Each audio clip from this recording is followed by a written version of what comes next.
I've never seen a Scooby-Doo episode to completion. It gets too scary, and I stop watching. Yeah.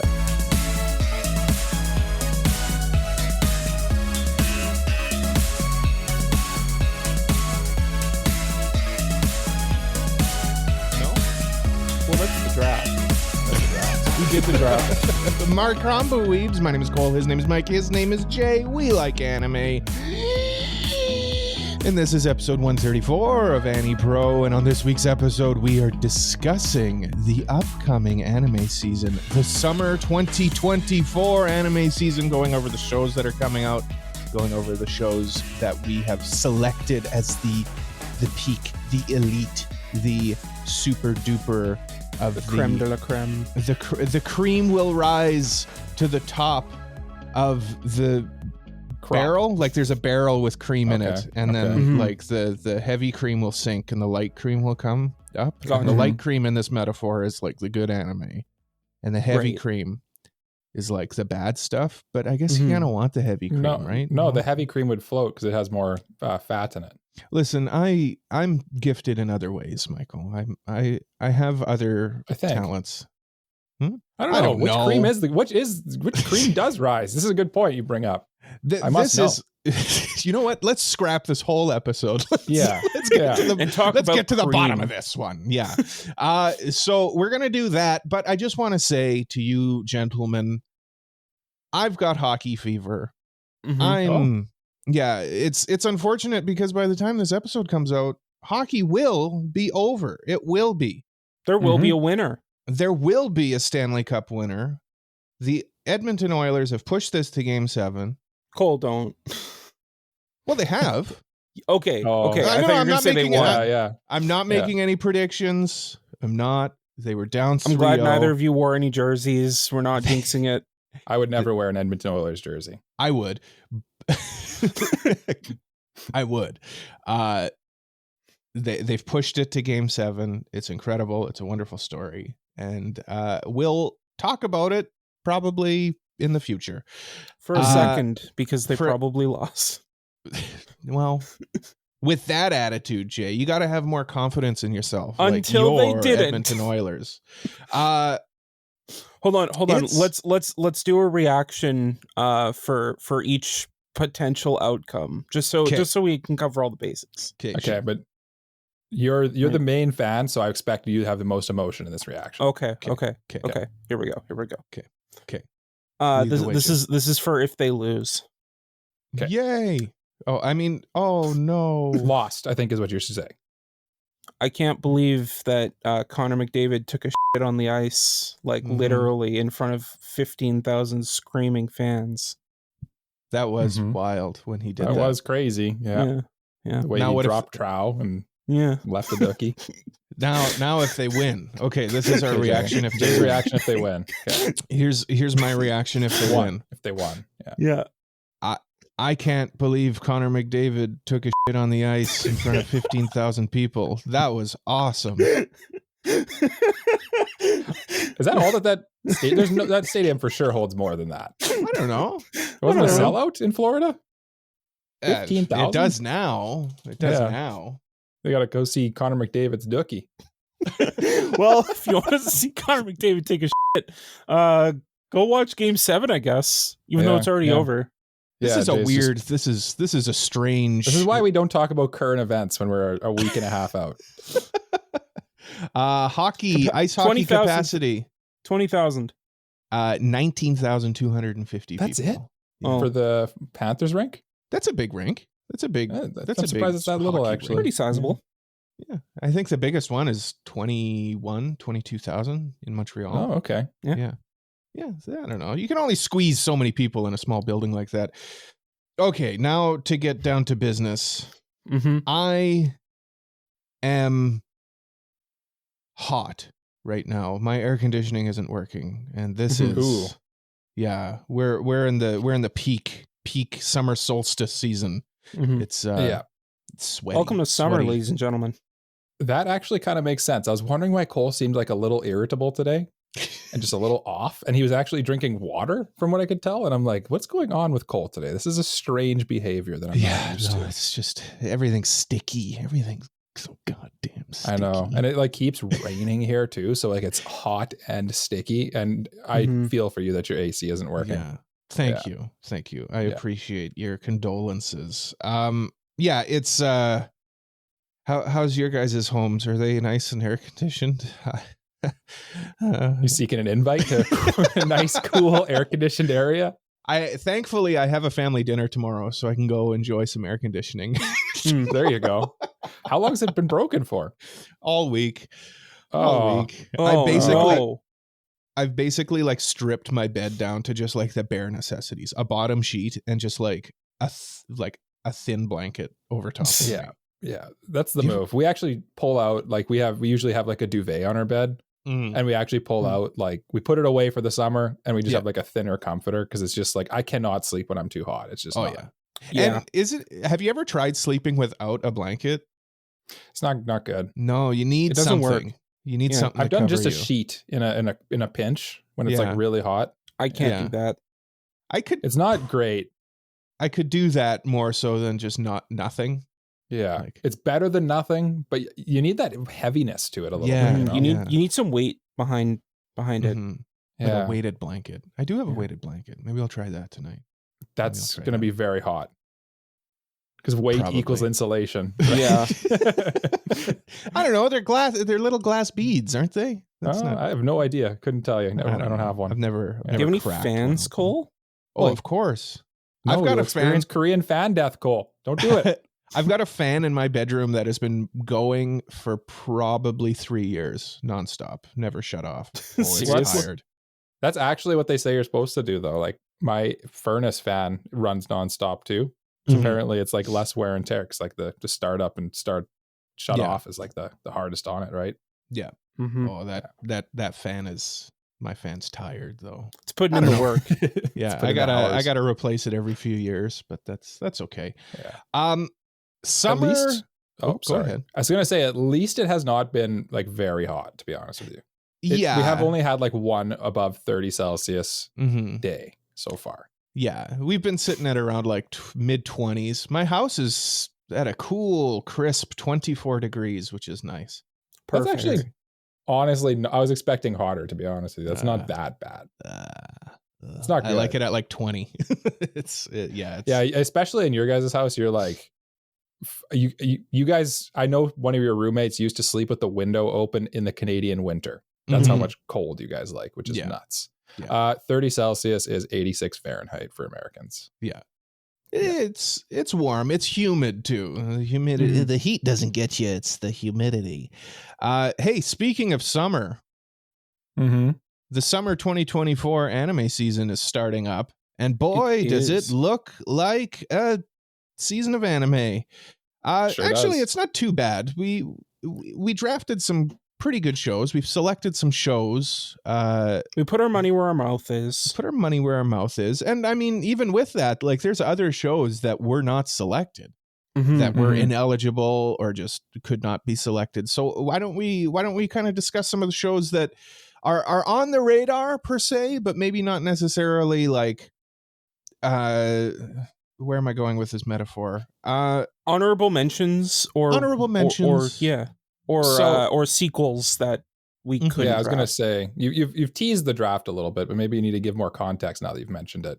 Yes. So you'll find out in the second half that the traditional draft that we do here at AniPro has changed a little bit. We've already done it. We have done the draft already, and you can listen to it. It is available to patrons over on Patreon. So it is there to be listened to. We're not hiding it from you all. But the reason we did that was so that we would have more information on the shows that we've drafted and be able to provide a bit more context into the shows. So that's why we changed it up a little bit, but we're going to get into like the actual shows that we selected into the second half. Yeah. And the shows that you're going to hear about in the first half is like, we can't select sequels if they came out in like the last 5 years, for example, stuff like that. Yeah.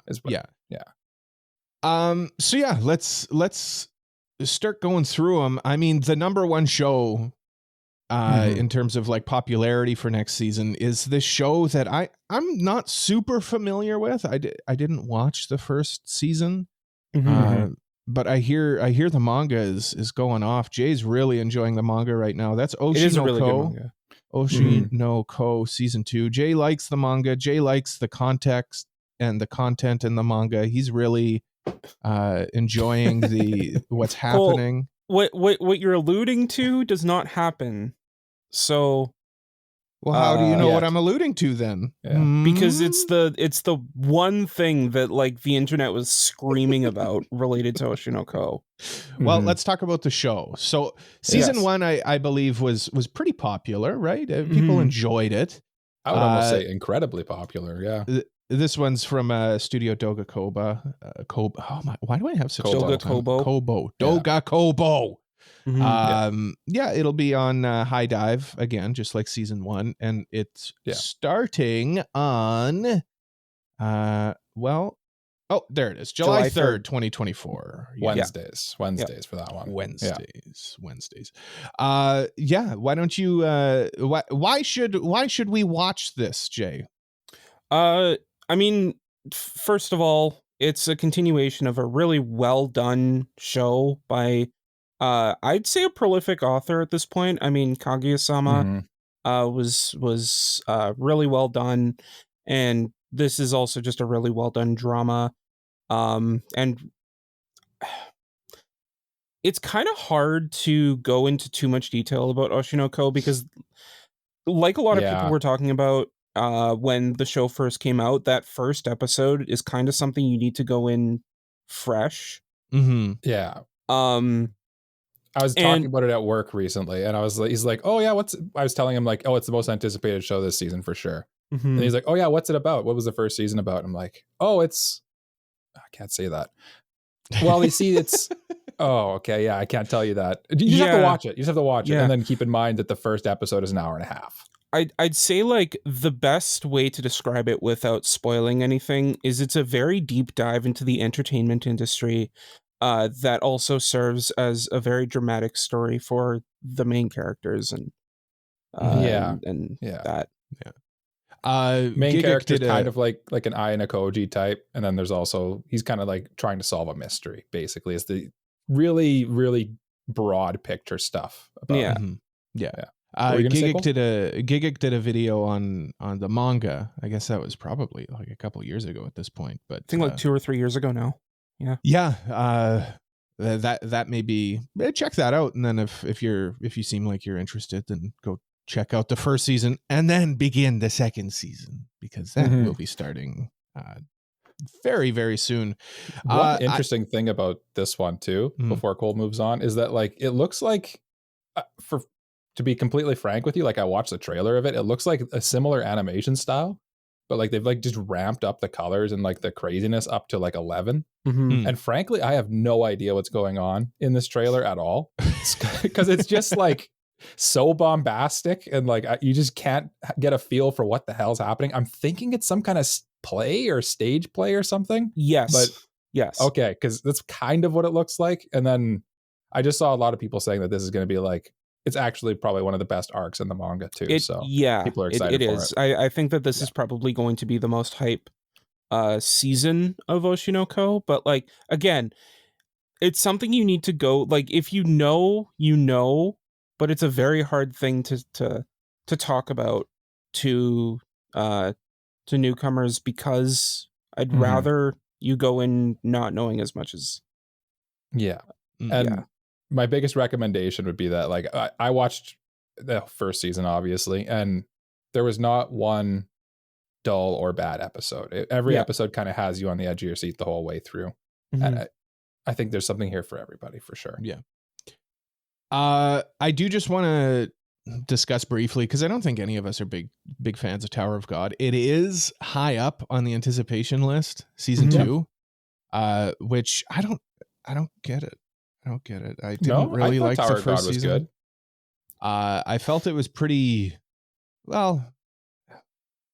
generic, I guess I'd say. Like, I don't know, it didn't do anything for me that was like groundbreaking, you know? No, I'd agree with that. Yeah, Yeah. it's really funny though, because like Tower of God, I would say, is probably the most successful webtoon adaptation that we've ever gotten. It's the only one that I know of that's gotten a season 2, so that's And true. like Mhm. I hear things about it here and there, and you know, like I guess maybe it's not for me. It's not for any of us here, but like it I don't understand it. Yeah. Okay, so as the person here who's probably it's most for, because I did enjoy season 1. I don't think it was. I think it was like a solid 7 out of 10. Mhm. What don't you guys like about this? Like, what didn't get you in the first season? It's tough to put my finger down on it. I just don't think it was like with a shonen type story like this. I would Mhm. to gain my attention, I think it needs to do more than just kind of tell like your standard average shonen tale. And Mhm. for me, it didn't do that. I feel like it just kind of went along with it. It was like your Okay. selection arc for this thing, and I don't know. Did you It's make just it to the end of the season? I'm curious. No, I do know what Okay. happens at the end as well. Okay. And maybe if I was invested, that would have hit harder, but I just wasn't. Yeah, about you, Jay? I haven't watched this one because like when it came out, I kept hearing like mixed things about it. But I'm very interested in seeing what the conversation about this show is going to be like, whether it's going to have that same magic or if it's just going to completely fall off. Because honestly, like it could be either or, because there definitely are some big fans of this show. Yeah. I have a bad feeling that it's going to be the second one, because one thing I realized in my research for this episode a little bit is that the first season is like a setup arc that had, and it'll be a new protagonist and stuff in the second season. And I didn't realize that, which is probably going to catch a lot of people off guard. Because I have an anime podcast, and if I didn't know that, I bet you a lot of other people also didn't know that. Yeah. And then the other thing too is it's changing studios and art styles pretty drastically. And I was actually quite a fan of the art style in the first season, so I'm kind of sad to see that, and it's just going to be weird for a bit. It's like a completely different show. Basically, it's basically a completely different show. Well, here's hoping that they actually make a good OP, because I will say that the OP for the first season of Tower of God is awful. Great. Oh, great. That's fantastic. Are you serious, or are you memeing right now? I don't remember it, to be honest with you. Oh my god. I'm gonna listen to it right now. I think I remember liking it though. I remember it being popular when song, it came out. Not the song. I'm talking about the OP. It is one of the laziest, most just not good OPs. Yeah, the song is good because it's by Stray Kids. That's all. I didn't know that. K-pop band. And yes, the OP is very. You're right. Mike, you're breaking up quite a bit. I can't. Oh, sorry. It's probably because I was streaming on YouTube there. Oh, okay. No, you sound good now.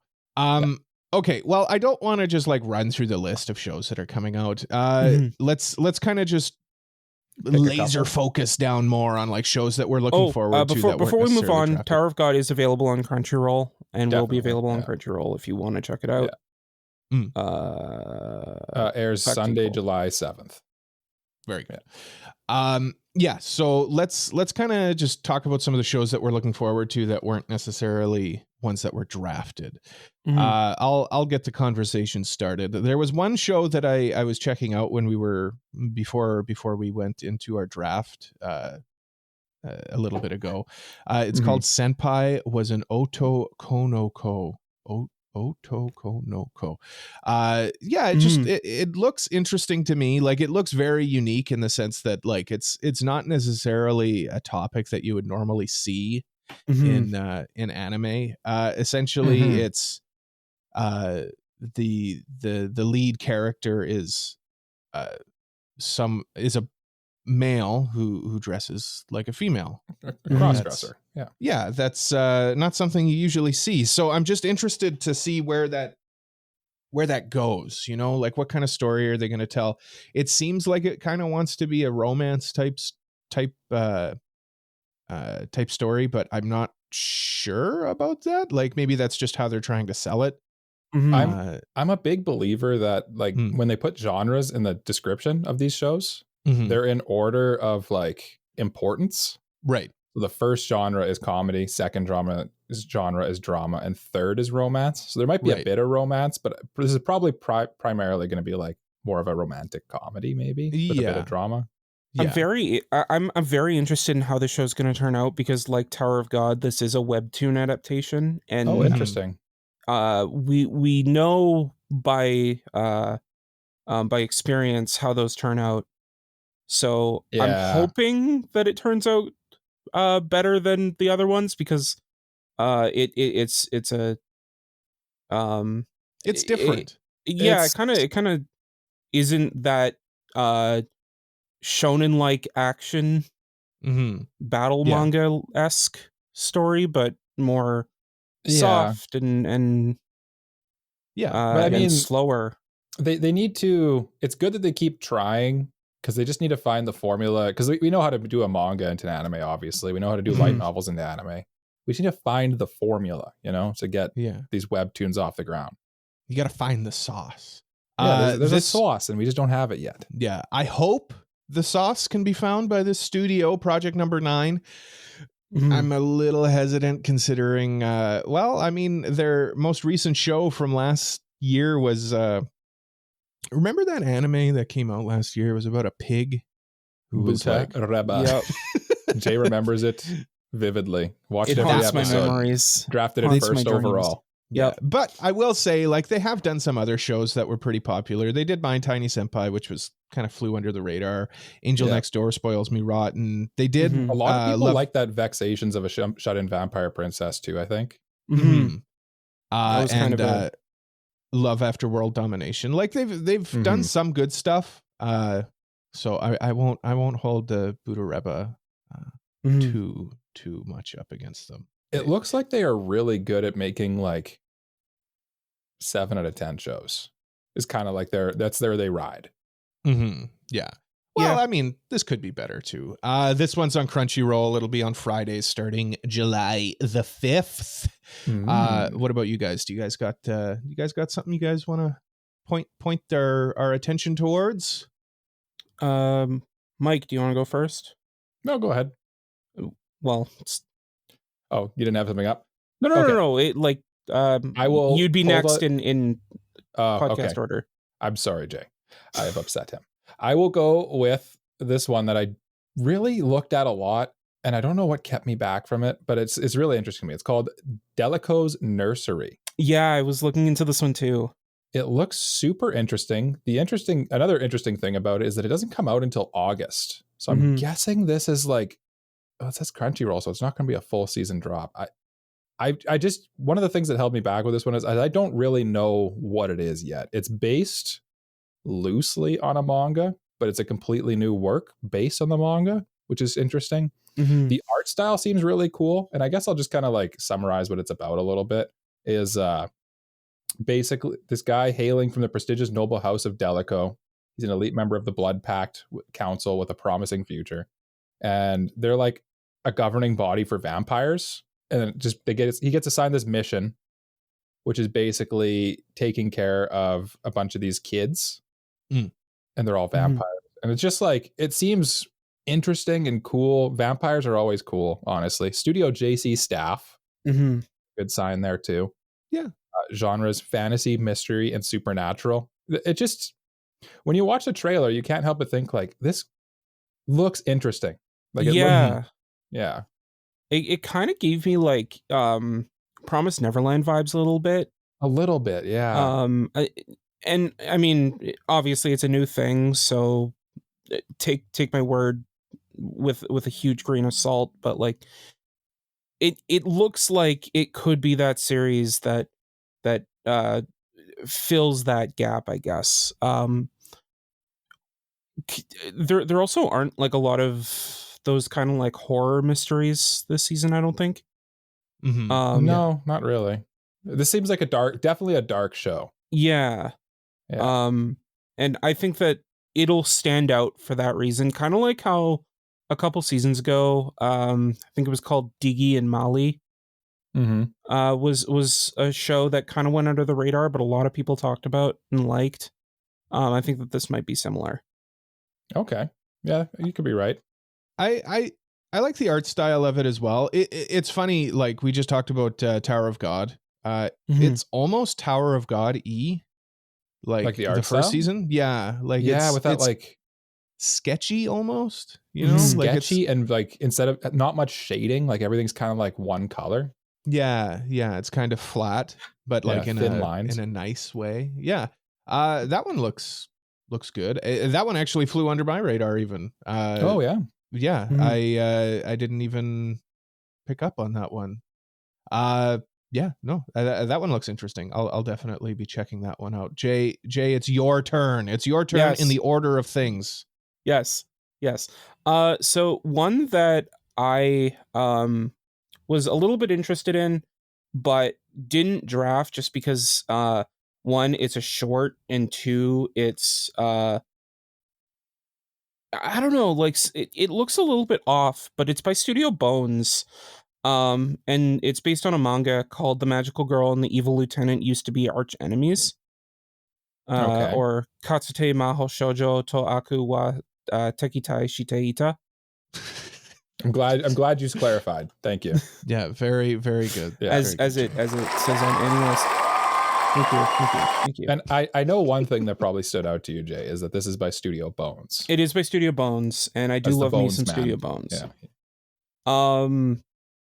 But I don't know. One trailer I saw of it looked beautiful, and then they put out trailer 2 and it looked a little bit janky. So like I was a little bit taken off by it. And the other thing that kind of worries me is that, and I mean, it's not really anyone's fault because it was just an unfortunate circumstance, but the mangaka had passed away before they were able to finish the manga. So the story was left unfinished. Did you check out any of the manga as I haven't. I know that I know that the manga's been licensed, so I'm just kind of waiting for it to release. I see.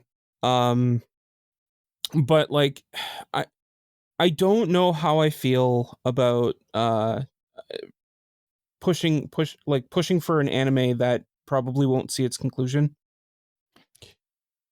Yeah, and it's a short too, so like what are they going to do with it? Yeah, I'm a little bit skeptical, but at the same time like I'm optimistic. Yeah. And I mean, I know I sound harsh by saying that because like nobody had any control over that, but I'm interested, and that's why I'm talking about it here.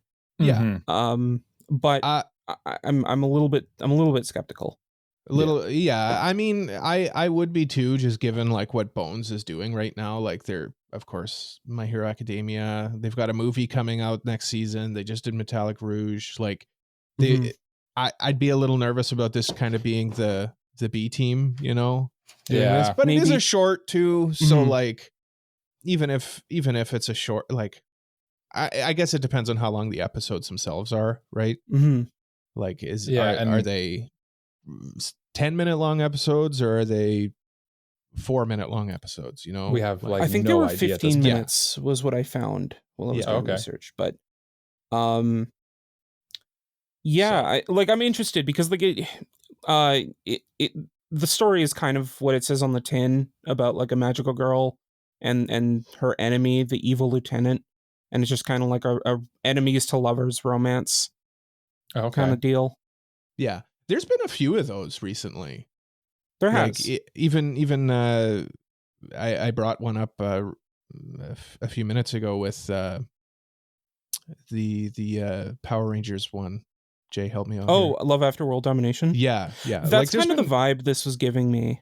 Yeah, there's been more shows recently like that where like it's star-crossed lovers, but they're like they were enemies. But now I don't know. You see that that more often. Is this a trend that we're seeing in the anime community? I'm hoping that when we get to the mid-season check-in, I can come in and be like, hey, this show's really good. I'm hoping you'll be able to watch it because we don't even know where you can watch it yet. I think it is on Crunchyroll. Okay, it doesn't say on But- the Annie list there. Yeah. But Yeah, I'm hoping AniList is maybe not correct because there's some shows that I've got here that aren't listed. yeah, that's the thing. I don't know. Yeah. It's typically I'll draft something that is impossible to watch. It and then is I get either they like delay it on you mid-season, like Near Mhm. Automata, which season 2 is coming Mhm. out, by the way. I don't think you were excited for that, but I or fell off. just the full problem. on like yeah, cannot watch it like Girls Band Cry. Yeah. I am the girls band cry. Yeah, he do be Yeah. cry. I do be cry. Next one I just want to bring up. I don't know much about it either. Like it just looks cute and nice to me. It's Mhm. called Makeine. Too many losing heroines. Yes. This looks like a it's- Cole show. Yeah, it definitely does look like a Cole show. It's from A1, which, like A1, they're not bad, but they're, I've said it before, they never elevate. But with a show like this, I think they could do some good stuff. The trailer looks good, like we get some emotional moments, but of course this does seem to be like a primarily comedic show, which is fine by me as well. The character designs look great. My character design person in this one for the season is probably here with Lemon, who is of course a short-haired tanned girl. Mhm. So I mean, I'll watch it just for that. I'll at least give it a couple episodes just for What that is- reason. What is it kind of about? Like, what is the setup here? Well, I'll read the synopsis to you. So I'll skip the names because I got no just skip the time names. for names. Yeah. Yeah. So our main character is a high school boy content to blend in with the background mob until he witnessed a more popular classmate girl get dumped by her childhood friend.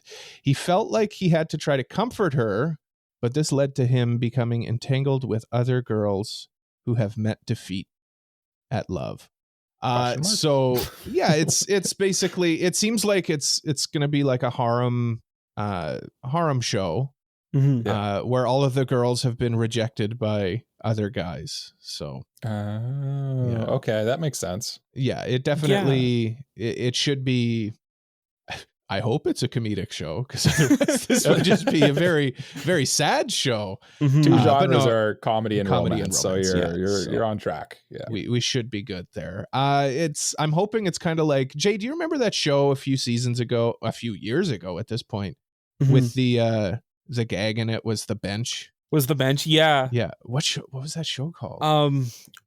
Orisuki, I think it was yeah, called. yeah. Orisuki. Yeah. I'm hoping it's like that, kind of where the main character maybe kind of stumbles his way through, and yeah, I'm hoping for something along those lines. But this looks a bit lighter too. Orisuki was maybe had that more mature comedic aspects to it, where this I think will be kind of I looked into this one a little bit because it's on my radar too. And from what I remember, like the main character, like he reads a lot of like light novels and reads like a lot of like rom-com harem light novels. He's just and like is, me, like, for familiar real, with for the real. genre.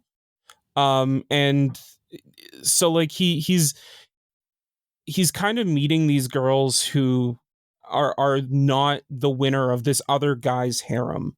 And like he's like trying to cheer them up because they lost. Yeah. And it seems kind of reminds me a little bit of like what was that show that came out just this last couple seasons ago with like the 100 girlfriends is what I'm trying to think of. Yeah. But like they're the girls that don't get selected and he's like the B character kind of. Yeah. That's kind of where I think that that's a very interesting concept, following the girls that have already lost in a harem. I mean, he's just going to form another harem is what's going to happen. Yeah. I mean, yeah, we know this. Realistically, we know. that is what's going to happen according to the female harem tag on the AniList page. There you go. Yeah. But I mean, just how they tackle that is very interesting. How they tackle the idea of someone having already lost in a harem. Yeah, like Mike said, it looks cute. It's based on a light novel. The light novel has an average score of 58, but a mean score of 70. I think mean score means more when it's small sample. I think. Yeah. I could be wrong. Yeah. Where the manga is 66 and 60. So I don't know. Interesting. It should be, like a fine show. It should be a fine show. And I am looking forward to it, just as, light, summery type of show. So that should be good. Mike, what's next up on your the Mike Dar? All right, let me activate the Mike Dar. Beep beep beep beep beep. Okay, we've got one, and it's a big one. We got in a good way. We got plus-sized elf is on my radar. There it is. There it is. And I just feel like this one's going to be a fun show. It's got Jay. It's got elves. We got genres of comedy, ecchi, fantasy, and slice of life. Right? Classic combo. And it just kind of reminds me of How Heavy Are the Dumbbells You Lift, kind of. Because essentially the plot is this elf girl is like just appears to this lady who's like a massage therapist or whatever. And then okay, hold on. Everything about her screams elf except for one thing: her bodacious body. Turns out she left her world but loves junk food in this one, and now her obsession has caught up with her. Can Noe-kun, the massage therapist, help this lovable elf girl lose the weight and keep it off? So yeah, it's like a working out show. And it just looks like a bunch of like plus size characters having fun, working out, eating, not also working out too. It's just like, it just seems like a lot of fun. I don't know. There's something about it that just seems cute and wholesome and fun. I did actually read a bit of the manga for this one. Did you? Okay. It's definitely like a gaggy manga, like there's gags and stuff. It's more ecchi than Dumbbells was. Okay, because Dumbbells is quite ecchi. Yeah, but this is like, I don't know. It's more, I don't know. There's something to it. I can't quite put my finger on it. If you know it, you know it, It's a little greasier is what you're saying? It's a little greasier, yeah. Okay. Yeah, appropriate considering the foods that they eat. Yeah.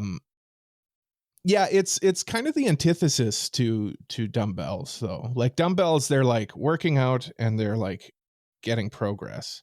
Where this one is kind of like they're working out, but because they won't stop eating junk food, they're not really progressing anywhere. I see. So it's much more relatable in that sense. Yeah. So it's like what actually happens is you're like trying to work out, but then you just end up eating more too. So it's kind of like you don't really get anywhere. Yeah, because they'll lose the weight, and then like the joke is they'll just put it back on immediately. Okay. Yeah. So more of a gag.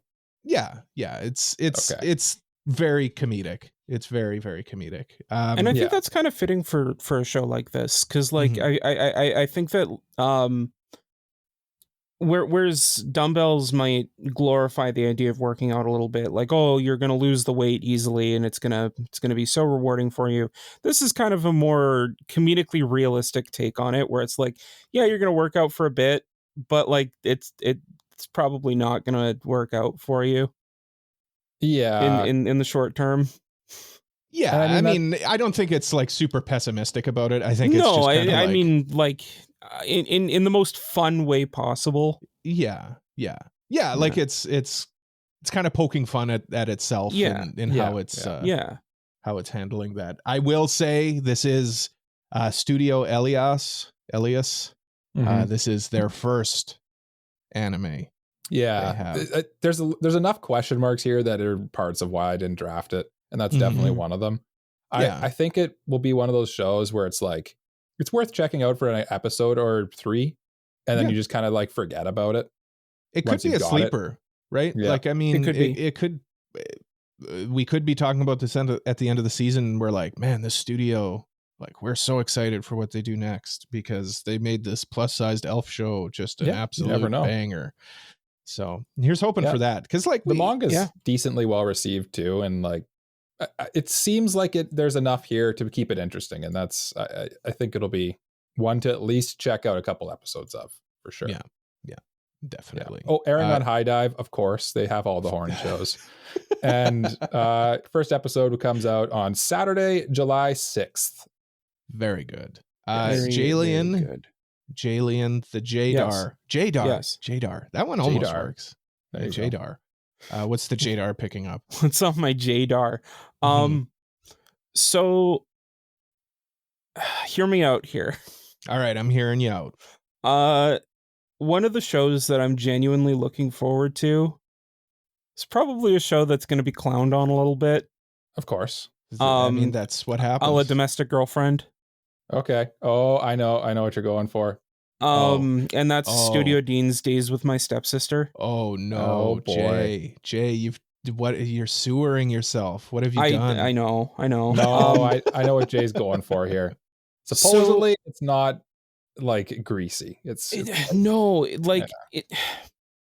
When I say the word wholesome, I don't mean it in the sense that like there's no like tension between the guy and the stepsister, but more like it's not horny at all. Yeah, they're learning to like live with each other. Yeah, and it's missing the etchy tag too. Yeah, it's a very like psychological in the sense of like they're trying to understand each other, right. And from what I've read of the light novel, it goes very in depth of like what they're thinking and how they're thinking and like how their thinking lines up or how it doesn't and that kind of thing. Yeah. So it's more into the psyche. Mm-hmm. Yeah. The thing that scares me about that though is like it's inner thoughts and inner monologues work really well on paper. Yeah. But when you animate them or put them on the screen, sometimes it can be a lot trickier to get those inner thoughts along. Across, I think you're right. But at the same time, I think the story itself will do enough to carry that. But again, I think that like one of the main reasons why I didn't draft this show is because it is kind of weird to look at on the tin. Yeah. Anything with the tag of inseki, featuring sexual or romantic relations among step, adopted, or other non-blood related family members. That a tough one to sell. Like I get it. It happens. It's like it's something that happens. But I also get that it's weird. Yeah. Yep. Mike, over under on how many episodes until one of them walks in on the other in the bath? That's gonna be second episode, maybe even end of the first. Yeah. It's based on a visual novel too, which is interesting. Probably say it's episode light 3. novel and visual novel. So it's very interesting situation. It's interesting you bring that up. Actually, yeah, visual novels. No. Okay, so I you reminded me of this actually. The visual novel is more like a YouTube visual short. Oh, interesting. Interesting. Yeah, Studio Dean, by the way, you didn't mention, is also another like this show is just full of like everything about it is like kind of like okay. Well, Studio Dean did do the first couple seasons of Konosuba, so I mean, they're one of those studios that in my mind they could do literally any range from like really good to like awful. And like you just don't know what you're gonna get. Yeah, it's kind of a wash in this case. Yeah. Like it's like studio, it could go either way. It's it'll be an interesting one to keep our eyes on. People are excited for it though. Actually, like unironically, the people are excited for this one. Yeah, unironically, I'm very interested in this show from what I've read of the light novel. And I mean, I'm gonna check it out. It'll be on Crunchyroll, starting on July 4th. Yep. So hey, we're kicking off the 4th of July with a bang. Yeah, there it is. There it is. I will say, just based off of Jay's description, I smell a lot of non-animated shots, where it's just like panning camera shots with the character's dialogue taking place in their head. So that is very possible. I mean, it is what it is. That's but let's kind of do like a quick hitter. We'll run through some of these shows, just quick thoughts on them. Okay. There's some movies as well that are coming out. Let's go with movies Look Back. Tricky. Yeah, movies are tricky because like it's gonna come out in Japan and we won't get it here for like months. Yeah, that's true. If not a year. I do just want to bring up Look Back though, because we did I think review Look the Back manga. is a standout. Yeah. And I am very much looking forward to this. This will be when it does come here. I'm dragging you guys to the theaters, kicking and screaming. But I have a feeling you guys will come already be there. willingly. Yeah, Yeah, you guys will yeah. come willingly. Yeah. Hey Cole, good to see you. I'll say That's where you are. you're here for the AC, aren't you? Oh God. Oh no, you brought it up. Yeah, no, I'm looking forward to this one like crazy. Go back, listen to our review of the manga. Looks super good. Like the animation and everything looks incredible. It's gonna be a hit. It's gonna be good. And of course the story is peak. Yeah. Peak. Well, we just discussed Days with My Stepsister. That looks like a show that Jay is gonna watch. Shots fired at Jay for some reason. None of us talked about Kimi ni Todoke season 3 either, which I feel Cole drafted it. Yeah, that's interesting. You bring that up. That's right. That's why. Sorry. Yeah. I forget what we drafted. I have to look at the list. No, that's okay. Our Last Crusade, or the Rise of a New World. Jay, did you watch this at all? I did watch it. And I watched the trailer for season 2, and it does not look that great. Yeah. Fun fact, though, the author of this show here, Our Last Crusader, Rise of the New World, the author actually has 2 shows coming out this season. This one and what's it called? Why Does No One Remember My World or something? Why does nobody remember me in this world? They are by the same author. Yeah, but he also did from this past season, God's Games We Play. Yeah, the guy's just like they were just like, we need everything he's ever done animated right now. Yeah, no, I guess the first season sold well enough of Our Last Crusade that they were just like, we need more. There's a lot of shows like that where it's I don't know, they all look the same to me now. I'm becoming old. To me, I think I know. It just looks like when I look at it, I see Studio Silverlink. I'm like, this is the most Studio Silverlink show I've ever seen. I swear to God, like, don't they put out this show every season? Pretty much. I don't know. Like, even you scroll through the shows, like the posters and stuff, and there's like 4 shows that look like that show. Yeah. Sorry, I'm getting worked up here. Getting too fired up. It's hot in here, and I'm not helping. I told you, he's a little irritable. He's hot. Nier Automata Core 2 is coming out next season as well. Again, like I really wish I cared. I really wish I cared. I feel like that that delay really didn't do this show favors. No, it didn't. Not at all. Yeah. Killed all the hype, which it didn't have too much to begin with either, really. I mean, it did. It was well received. I kind of liked where it was going. Like it was kind of deviating a bit from the game. But it's just, that delay just, I lost all interest in it. It's too bad. Dead Demons, Dead Destruction is continuing. Well, I mean, it's listed for this season, so I'll just, we haven't discussed it at all. So no. It's valid. Yeah. Because it started like maybe a couple weeks ago. It's kind of like that in between period. Yeah. And I'm pretty sure it's just like the movie sliced up is basically what it is. Pretty much. It's basically a Mugen Train move. Yeah, but we haven't seen the movie, so I think this is the only way you can watch it. Yeah. Help me. My brain. Yes. Did we review the manga for this? Yes. We did. Okay. Okay. I can't listen. We review so many stuff.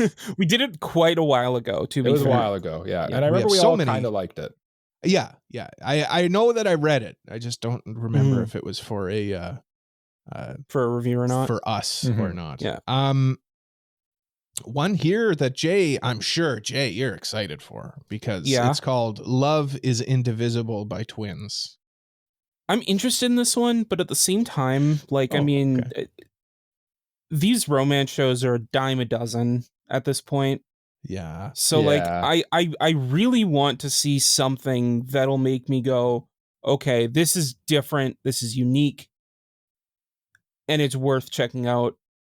But this doesn't this look one, like this does not that. feel like the show that's going to do that for No. you, Jay. Look, just even looking at it and scrolling through it a little bit. Yeah. Yeah. The we were talking about movies though, and the movie that like I'm interested in, and it's just because it like because it's on here, by Science Saru, The Colors Within. Mm-hmm. Yeah. Yeah. Just from the trailer of that, it looks beautiful. Yeah. And I mean, G Kids has it, so like I'm crossing my fingers that it gets a theatrical release, but like It will. It will. You have an AniPro Cole guarantee.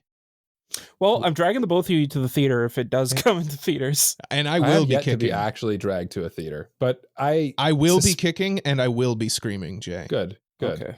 But that's just normal Cole. The only Yeah. problem with this plan is like willingly though. release date is August 30th. So we're going to see this one in like February of next Mhm. year. Yeah. Well, I don't know. Like things come here pretty quick now. Like That is pretty quick. We're kind of like how soon after Godzilla -1 did it release in North America? Like it was only a month, 2 months. Like things. Maybe we'll place bets out off air. We'll place bets off. Okay. Yeah. Okay. So I just another one that's on the list here that kind of is flying under the. I didn't even know that this was coming out. Terminator Zero, Production IG. Mm-hmm. It's on Netflix. 8-episode ONA. I was like almost certain you were going to draft this, Cole. I didn't was pretty even sure. know it existed when we were going into the draft. No one is discussing it. It is so far down on the list Mm-hmm. of shows that it didn't make my cutoff. It seems like it was made for you though. Like Production IG, Terminator, classic movie. I'm not a big Terminator guy though. Which is weird. Which is actually very strange. That is but very it's like, strange. Yeah. We don't know anything about this one at this point. It releases again like the end of August, and it's going to be 8 episodes all on Netflix, I think. So it's I think it'll be a cool binge when it comes out. I think so too. I think that's kind of where I sit. Was there anything that I missed on here that either of you wanna point out? Yeah, I want to quickly shout out VTuber Legend, how I went viral after forgetting to turn off my stream. Because I don't think I'll watch it, but it just seems like one that people are excited for. Because basically this girl, like she's trying to be a VTuber and she's like not doing great. And then one day she kind of just gives up and just starts like spouting wild stuff on the thing. And then she blows up, and it's basically that's the whole thing. It just seems like kind of a funny concept. I don't know how far it'll go because these shows typically you fall off them pretty quick, but they may have missed the VTuber train. I think VTubers are still big, but like they're not as big as like if this was released in like 2022. Yeah, man, big hit. Yeah, but yeah, that's my concern. I think it might kind of just die. It might be like a cat. It might just go hide and die. The one show that I'm gonna end things off with, I think, that like I just want to briefly cover is Quality Assurance in Another World. I was hoping you would. Yeah. This show looks very interesting. It kind of gives me those dungeon meshy vibes, but also like kind of more isekai than that. Like isekai, but also like a little bit goofy. Not as by the book, generic go slay the demon king kind of thing. Yeah, but I feel like with this one, I just genuinely don't know what they're trying to do. Because I see it's Quality Assurance in Another World, but it just like I've read the synopsis a couple times because you've sent this one to me before, and I still just like I just don't get it. And like it's interesting, but the trailer also doesn't look great. Yeah, I don't know. I like it was delayed from last season. It was supposed to release this spring, but whatever, I think it was production issues, got it delayed. And I am looking forward. Like I'm very curious about whether or not for sure. This is good. Yeah. Curious and curiouser for sure. Yeah. I don't know if it's a show for me, so I'll like even look at these tags. Like we got Isekai, Dragons, Video Games, Seinen, and Virtual World. what do you do with those? That's just like, how do you mish those together? I'm curious to see what happens in this. Well, it could be a sleeper hit for sure. It'll be like that's kind of what I'm thinking. Like, I feel like there's just something about it that stands out to me. For some reason. That what you were asking for with the twin romance one, where you're like something different and unique. Yeah. And I mean, it sounds like they've just mixed a bunch of random things together and made them kiss for this one. So maybe it'll be that for you. Maybe this will be that interesting and unique one. If you want to check this out, it'll be on Crunchyroll, as most of the shows are. So there you go. There you go. There they are. That's all and of the shows. And it starts on July 6th. That's all of the shows, right? No, Cole. We have 15 more shows we got to talk about. Oh my goodness, you're you right. Silly little goose. You're right. We do have 15 more shows that we've got to talk about. So we're going to talk about the shows that we have actually selected, the ones that we have deemed appropriate of and worthy of our grace. The ones that were just sexiest to us. The ones we just were like, oh, I want that one, you know? Yeah, that's the one. These are the shows that we think are going to be the big highlights of the season. Yes. Yeah. We'll talk about the ones to look out for. The ones to look out for. We're going to talk about that right after this break.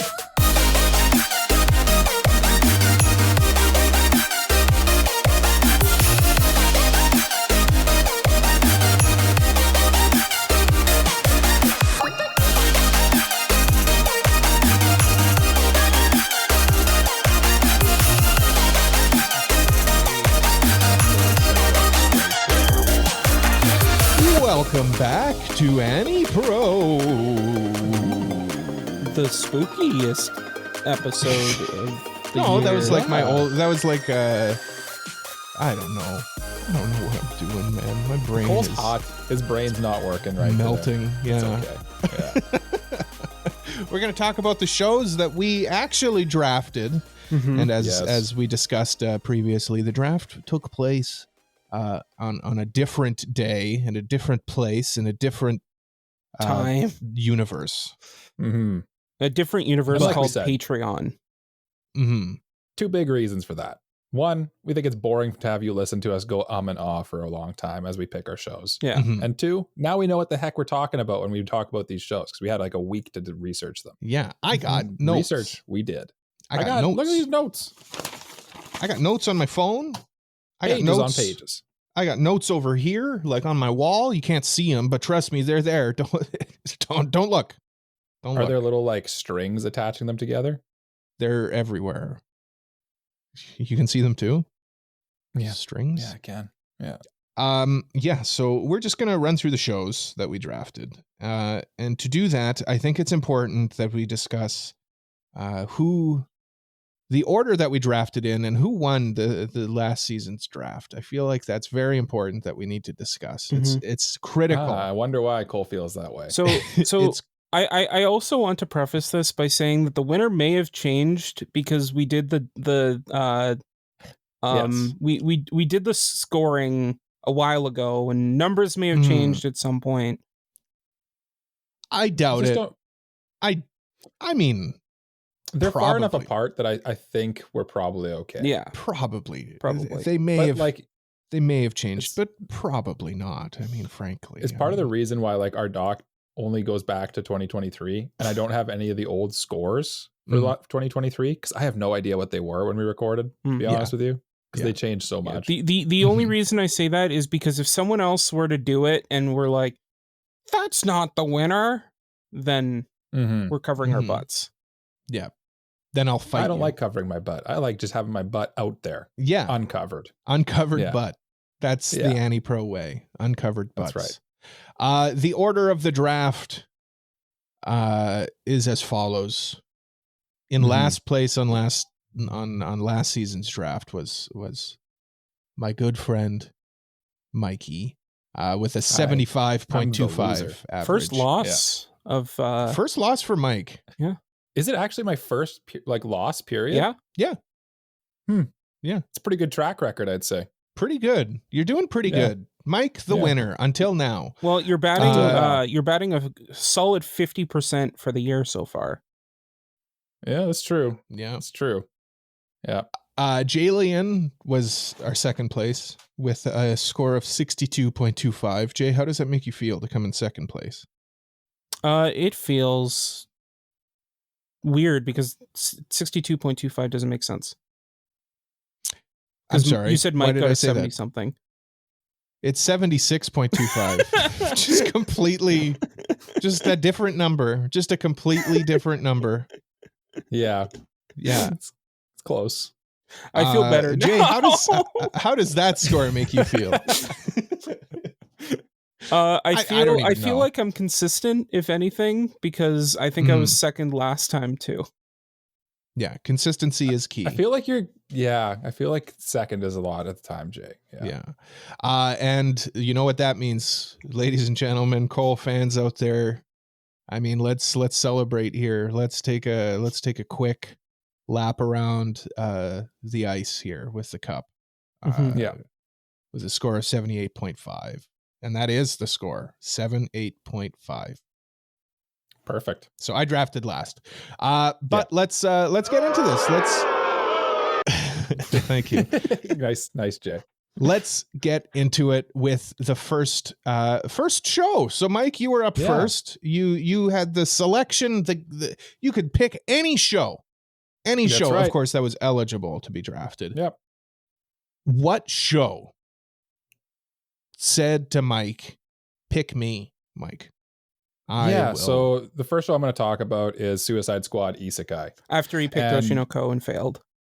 I tried to pick Oshi No Ko and I remembered, because again, like I'm an idiot, so I just try to do things that are illegal. Like, if you're not cheating, you're not trying. That's it. Yeah, that's it. Right? Yeah. Right. I'll just read the synopsis here. In the crime-ridden city of Gotham, Amanda Waller, the head of Argus, has assembled a group of notorious criminals for a mission. Harley Quinn, Deadshot, Peacemaker, Clayface, and King Shark. These supervillains are sent into an otherworldly realm that's connected to this world through a gate. It's a world of swords and magic where orcs rampage and dragons rule. With lethal explosives planted on their neck, there's no running or hiding, and failing the mission means a one-way ticket to the afterlife. Can Harley Quinn and her crew conquer this perilous isekai realm? Brace yourselves for the pulse-pounding saga of the elite task force known as Suicide Squad as they embark on a jaw-dropping adventure.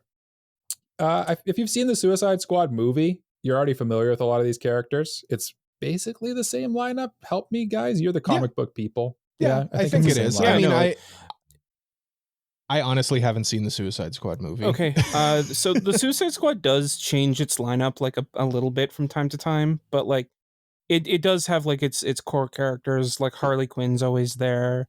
I think Deadshot's in this one most of the time, always there. Then like it's either Killer Croc or the Shark guy. And then a couple of others. What's Captain Boomerang or whatever? Captain Boomerang, he was in the movie. I think he's not in this one, but the big thing is that we don't know. I'm assuming this is going to get a dub. It's going to be on HBO Max or Max as they call it, and Hulu. Hulu. Yeah. Weirdly, the first 3 episodes are dropping all at once, and then it's going to be weekly after that. 10 episodes only, so it's going to be a short but sweet one for sure. Studio Wit. Illustrious studio. Need I say more? Attack on Titan, Ancient Mages, Bride, Spy Family, Vivi, Ranking of Kings, Vinland Saga. They know what they're doing. Yes. Right? Yes. And it's interesting to see the premise, because I feel like Harley Quinn is like made to be an anime character. Kind of. Yeah. It should work pretty good, I think. Everything about this looks good. Like visually, I see nothing to be concerned about with this one, to be honest. Everything. Yeah. I'm excited for this. The only concern I have is the release of it. Why do I now need to get HBO to watch anime? Will it? I don't know what it'll be here in Canada. Probably but for sure. HBO. Yeah. Probably. Probably. Yeah, Maybe I don't know. I don't want to have to get more streaming I- services, so that yeah. does suck. But If only there was this thing called cable that like you could just like get like a package deal and every single service was just all included. Yeah. To be fair, Jay, unfortunately, HBO has always been pay extra for it. Yeah. Even that back is in the true. cable days. Yeah. Yeah. Box office. Yeah. A couple interesting notes with this one is one Jay brought up in our draft here was Mori Calliope is doing the ED for this song. Mm-hmm. The song's kind of a banger too. Yeah. I feel like that's just targeting, like they're clearly targeting this at us, the Western anime fans, a lot. Definitely. And they even have like some of the chief producers on this are like big Warner Bros execs. One of them scares me a little bit. His name's Jason DeMarco. Yep. And I'll list some of his other things that he's worked on anime wise. Okay. We got Fooly Cooly Grunge. Oh no. We've got Ninja Kamui. Started off really good. Absolutely crapped the bed towards the end. Okay. And then we have the Rick and Morty the anime is also under his purview. Okay, Mike. I have a counterpoint to that though that might get some people excited. And I think I know what your counterpoint is, but I want you to say it. We have Tape Nagatsuki writing the script and writing the that was my next show. Note. Yeah. You know Tape Nagatsuki, right? Like Vivi fame. So maybe explain. Vivi. Little niche indie show called ReZero. Yeah. You know, maybe just he might know a thing or two about writing a story. Yes. He's going to be doing like basically the main script of it. And to me, that seems like a good thing. And then most of the staff on this is an original, sort of. Can you call this an original? I mean, if the story is. Yeah, I guess it's like an original take on an already existing property, which I mean, comics do all the time. Yeah. And then this show has a lot of overlap with staff from like Vivi is like the big one that a lot of the staff comes in through. ReZero, there's obviously some overlap too. And then I noticed that the guy who's doing the series composition, Eiji Umehara, also did a show called Shinkalian. I forget what that was called, but it was probably his last directorial work. So I don't know if that's any good or not. You guys, have either of you seen that one? I'm not familiar with that one. Okay. Anyway, the one thing that kind of is weird to me is that there's a CGI tag attached to this show, which kind of stands out a little bit because I feel like I didn't see much actual CGI in the trailer.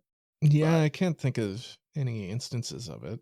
I mean, there's always CGI in anime now, so yes, it's inevitable. This one, like I said, starting June 27th, coming out on HBO and Hulu for now. We'll see where else.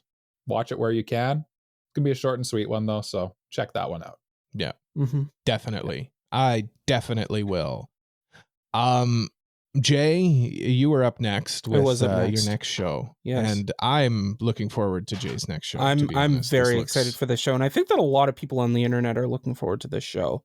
And I'm a little mad at Jay for picking it. I am not sorry. And this show is called Shiko Noko Noko Noko Koshikantan. I'm not doing the dance. I will do it later. Will you do it later? I will do it later. It's going on the TikTok. Yeah. This show looks absolutely chaotic. That's true. To go over the synopsis, girl meets elk girl and chaos ensues. No one knows Toriko used to be a delinquent. All of her classmates only know her as the perfect student, but everything changes when Nokotan, a transfer student with antlers, enters her life. Antlers aren't the only thing strange about Nokotan. Her deer nose can sniff out Toriko's secret past. Whether it's at school or the zoo, chaos follows this doe-eyed girl's every step. Toriko has so many questions. Is Nokotan a deer, a girl, or something in between? This is a bizarre show. This show is absolutely nuts. From the trailers to the synopsis to everything in between, this show is absolutely bonkers and reminds me so much of Nichijou. Nichijou, yeah, that would be the big one.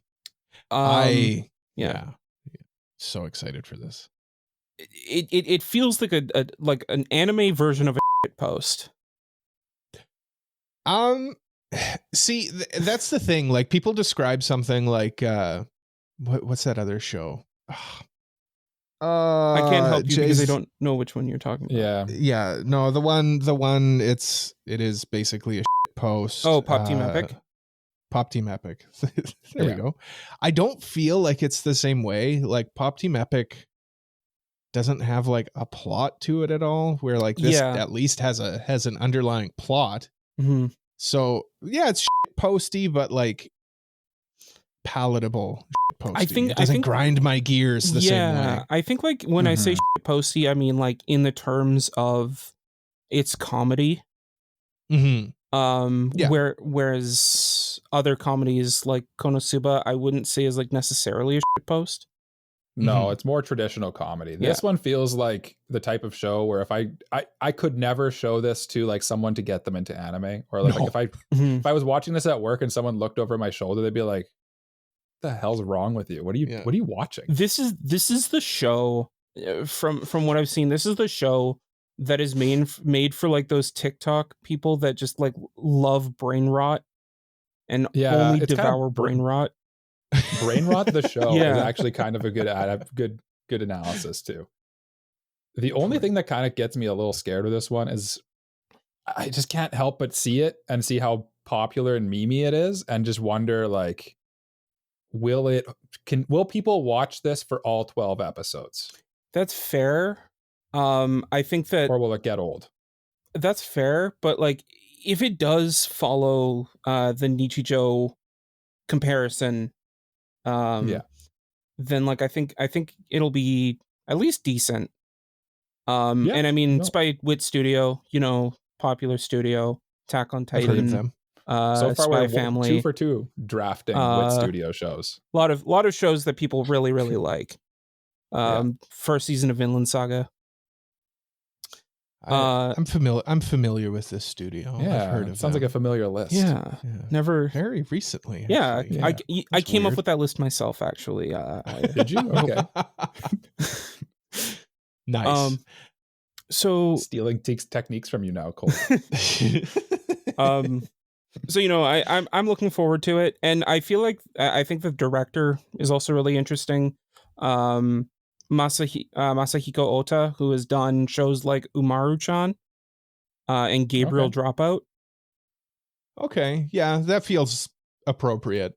Yeah, so I mean, I think that he has an understanding of this kind of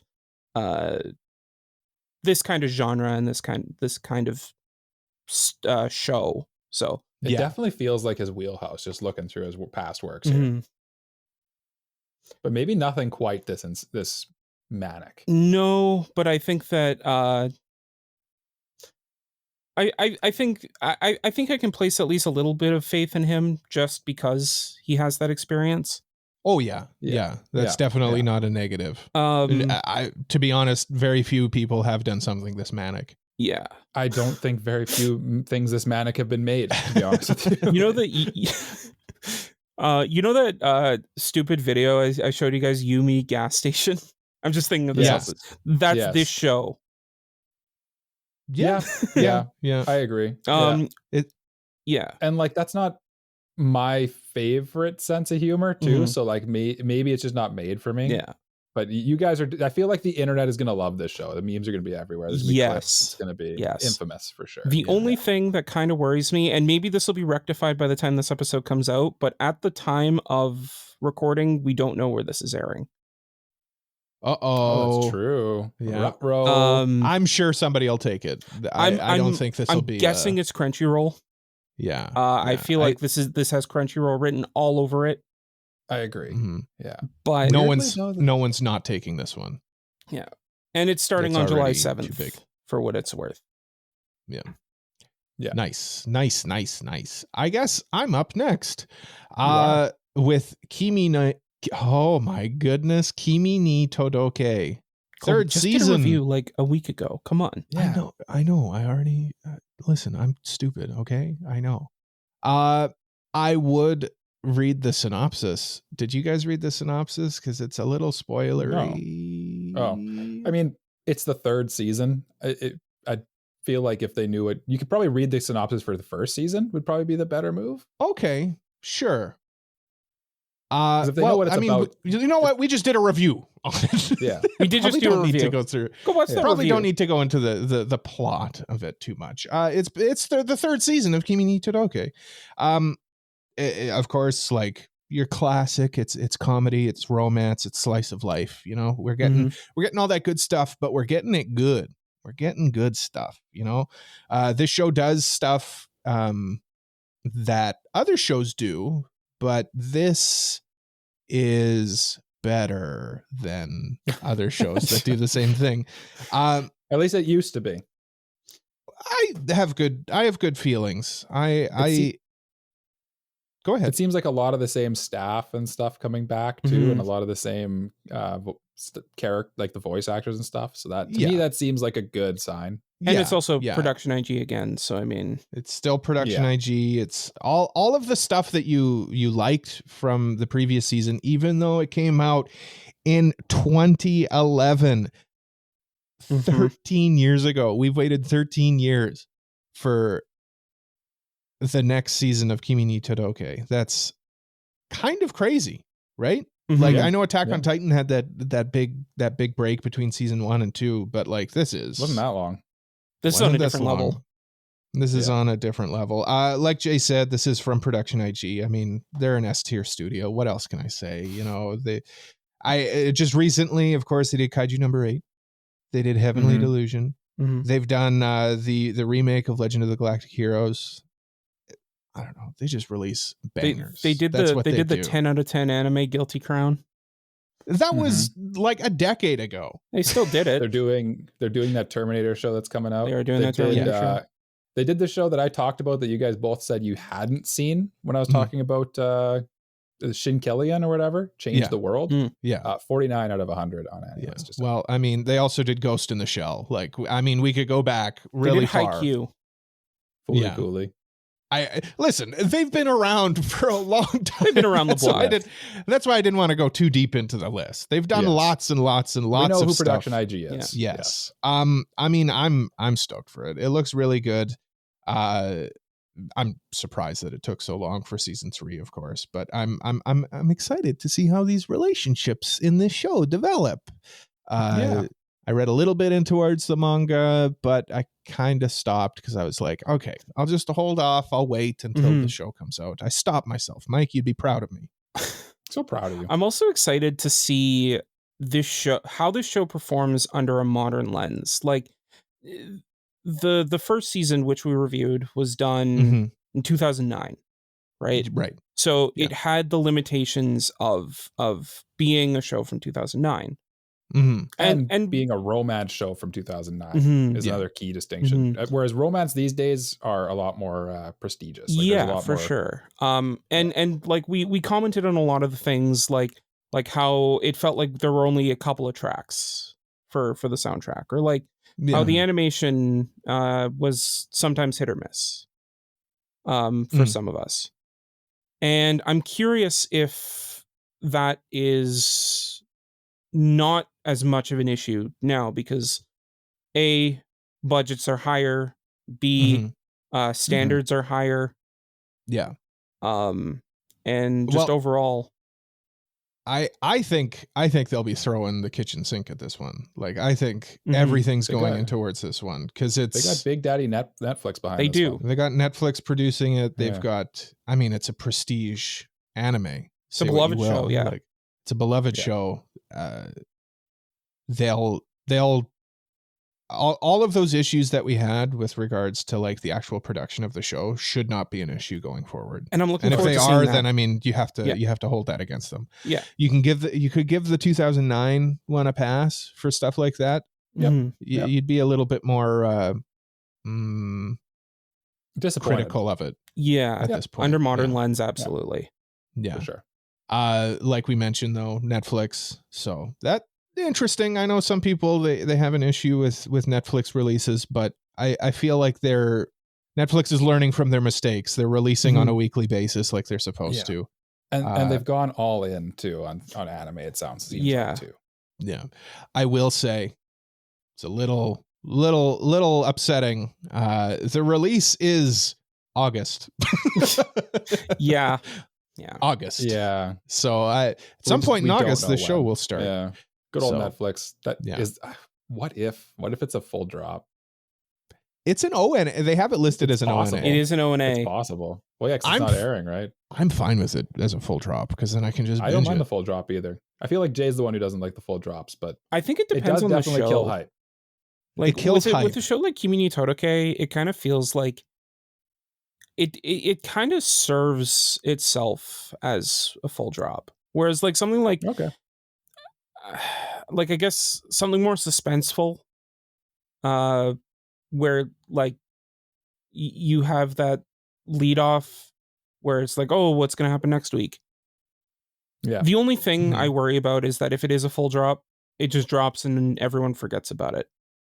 It's usually what happens. That's usually what happens, but I feel like the prestige of it is enough that it should at least maintain its. You say that, but JoJo Part 6 kind of fell off real quick. Yeah, but that was a weird release though that they did for that one, wasn't it? Like it was being released properly in Japan and then like it was held off on us. Yeah, because then you get people who are like ahead and it gets messy. Where this is like I'm as far as I know, and I could be wrong, I often am, this is a worldwide release, same time on Netflix. Seems like it. Yeah.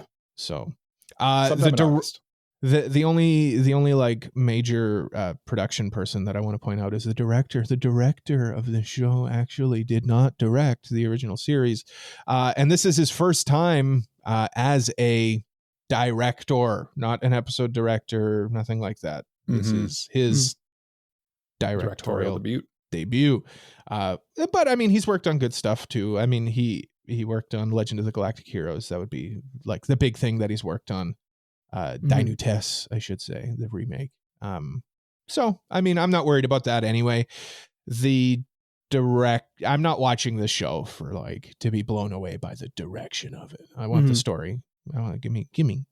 Nom. Yeah. So August, Netflix. Look forward to that one. I am. Yeah, Mike, what are you looking forward to? What was your next one? Next up, I've got The Elusive Samurai, based on a Shonen Jump manga that's been running since 2021. The manga has a score of 62 on AniList, so it's not the most beloved thing, but it sounds like people like it well enough, and maybe there's just other things that are better than it. What this one, you know what? I'll read the synopsis here. We got tags of genres of action adventure, which you could probably guess from the Shonen Jump part. And it's like a historical shonen type show. And it's set in feudal Japan between the Kamakura and Muromachi periods. Our hero is a boy on the run that history all but forgot. When the Kamakura, this is a really tough one to read. When the shogunate is overthrown, his family and standing are viciously taken away from him, and he must flee to the far reaches of the land to survive and seek out his revenge. That was a tough one to read. I should not have read that whole thing. You did Basically, good. his family used to be like nobles, and then they get slaughtered, and then he's like on the run from them. Hence, he's the elusive samurai. And that's what they used to call me in high school. Exactly. Yeah, this one's gonna be Studio Cloverworks. Again, we were saying with Wit Studio, and so far we've been just going for like the top tier studios here. Some anime you might have heard of from them: Bocchi the Rock, Spy Family, Horimiya, Promised Neverland, Dress Up Darling, and from this last season, Windbreaker, and one of our upcoming reviews, Shadow's House.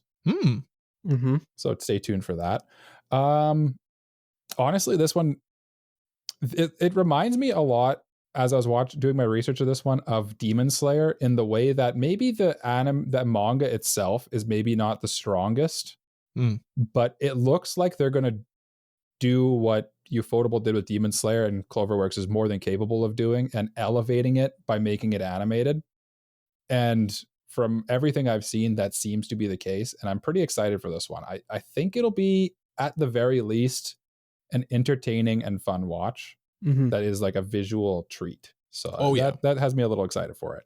I think this show looks gorgeous. That's It does look my really big good, takeaway. for sure. It looks gorgeous. I mean, Cloverworks has done some great stuff recently, and I think they'll keep it going. I don't know much about the plot of it. It's Shonen Jump, which is generally good, right? But I mean, I'm not a big shonen guy, so as long as it's not overly shonen. The fact that it's been in Shonen Jump since 2021 without getting removed is kind of a testament on its own. Yeah, I would say. Yes, absolutely. And Jay, have you read this one? I know you're Mr. I am caught up on the manga.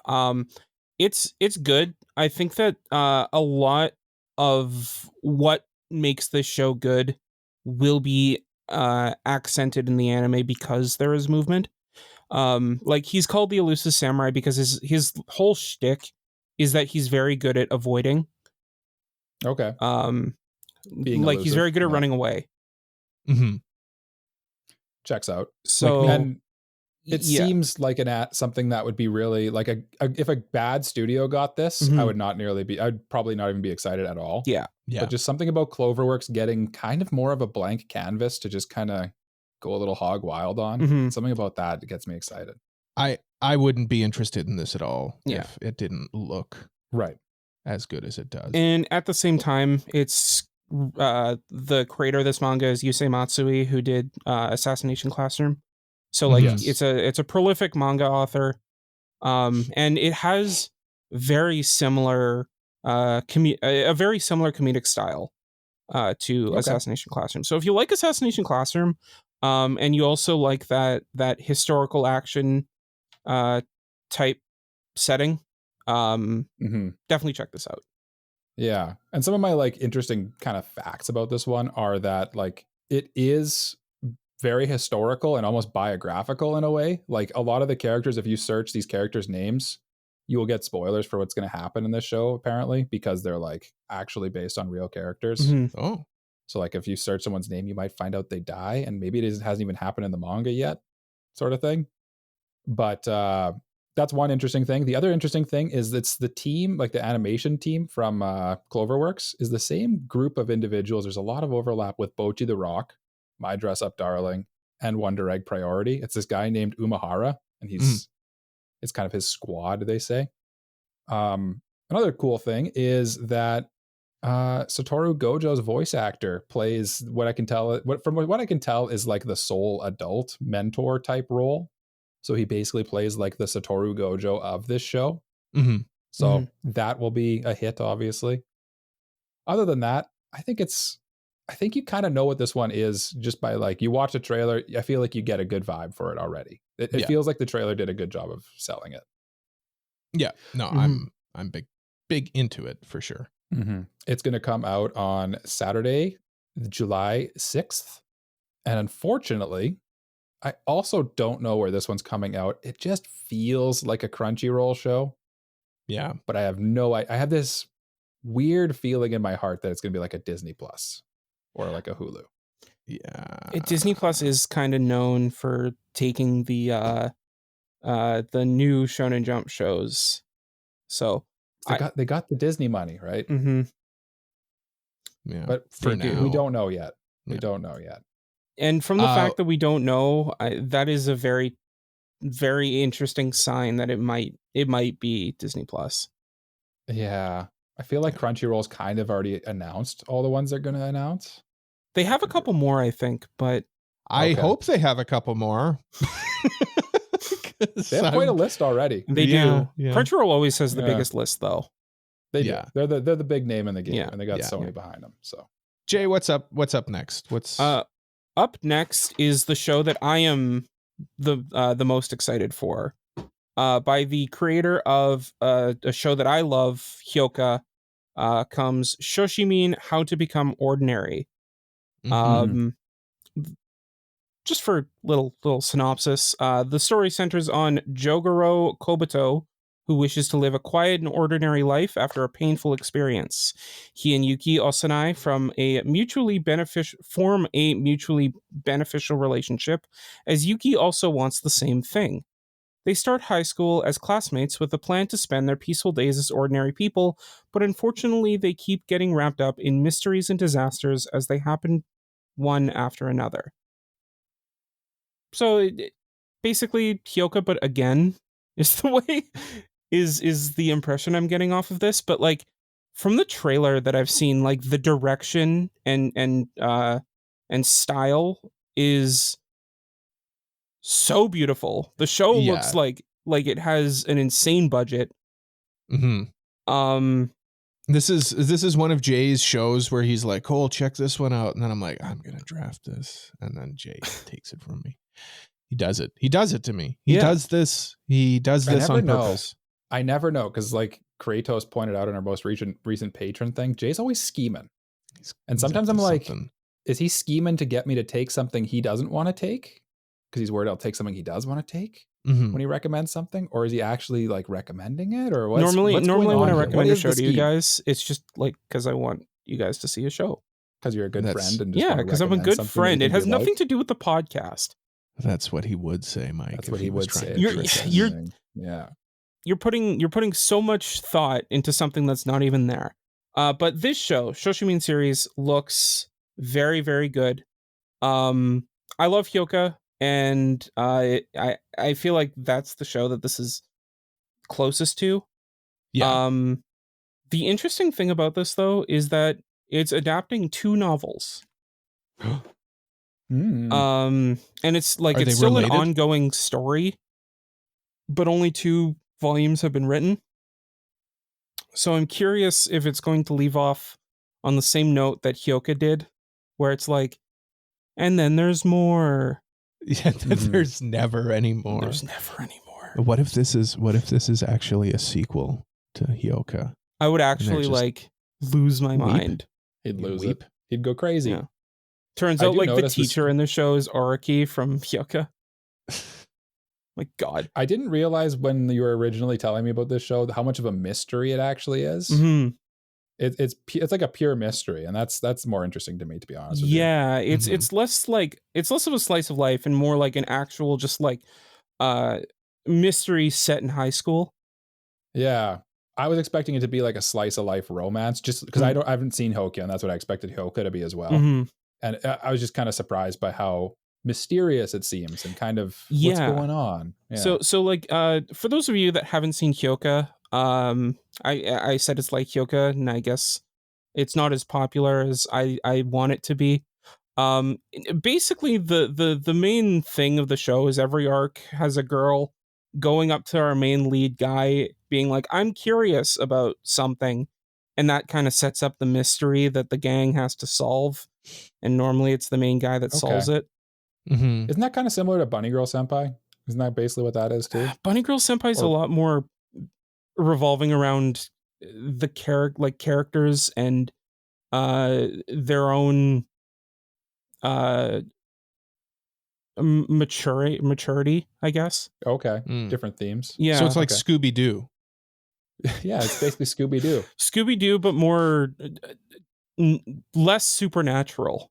Okay. Well, that's usually not supernatural in Scooby-Doo. Scooby-Doo is not supernatural. But I don't want to spoil anything, but at the end of the day, they're just your neighbors in a mask. I've never seen a Scooby-Doo episode to completion. It gets too scary, and I stop watching. Have you not seen the Scooby-Doo movies where like there's literally ghosts and ghouls that like are real?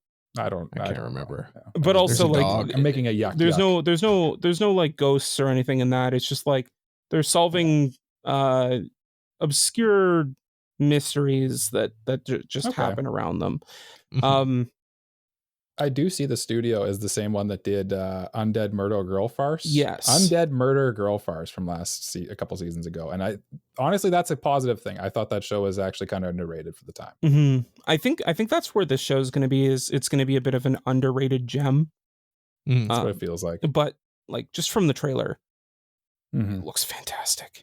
The trailer looks really good. Yeah, I would agree with that.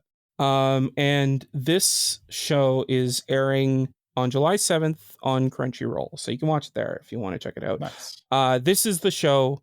Look, I drafted Nokotan first, but this is the show I think that you should look out for. See, I think you're getting the hang of the draft format, and you knew that Cole or I would take Nokotan probably. Oh, so you're yeah. like, Yeah. I got to take that yeah. first. Yeah. Oh yeah. Yeah. Oh yeah. Yeah. I also would have taken this is the one too. that was truest to your heart for Mhm. sure. Oh. I'm gonna go check on my dog. I don't know if I'm sure that didn't make it into the recording, but that was a weird noise. I heard it. I also heard it. Yeah. Next up was me. You guys left all of the sequels for me. And of course, this one is eligible. I did the math. I checked. Monogatari. Yes. Monogatari series off and monster season. Listen, if you've watched Monogatari, you know what you're in for. Now that he has graduated from high school, Kiyomi Araragi, his story ends here. His story is truly over now, but the stories of the girls Kiyomi has saved, they're not over yet. This is a prequel or sequel to the stories and their struggles. It is an adaptation of like a lot of light novels. Mhm. Like, how many is this? 1, 2, 3, 4, 5, 6, 7, 8, 9 light novels here we've got adapted.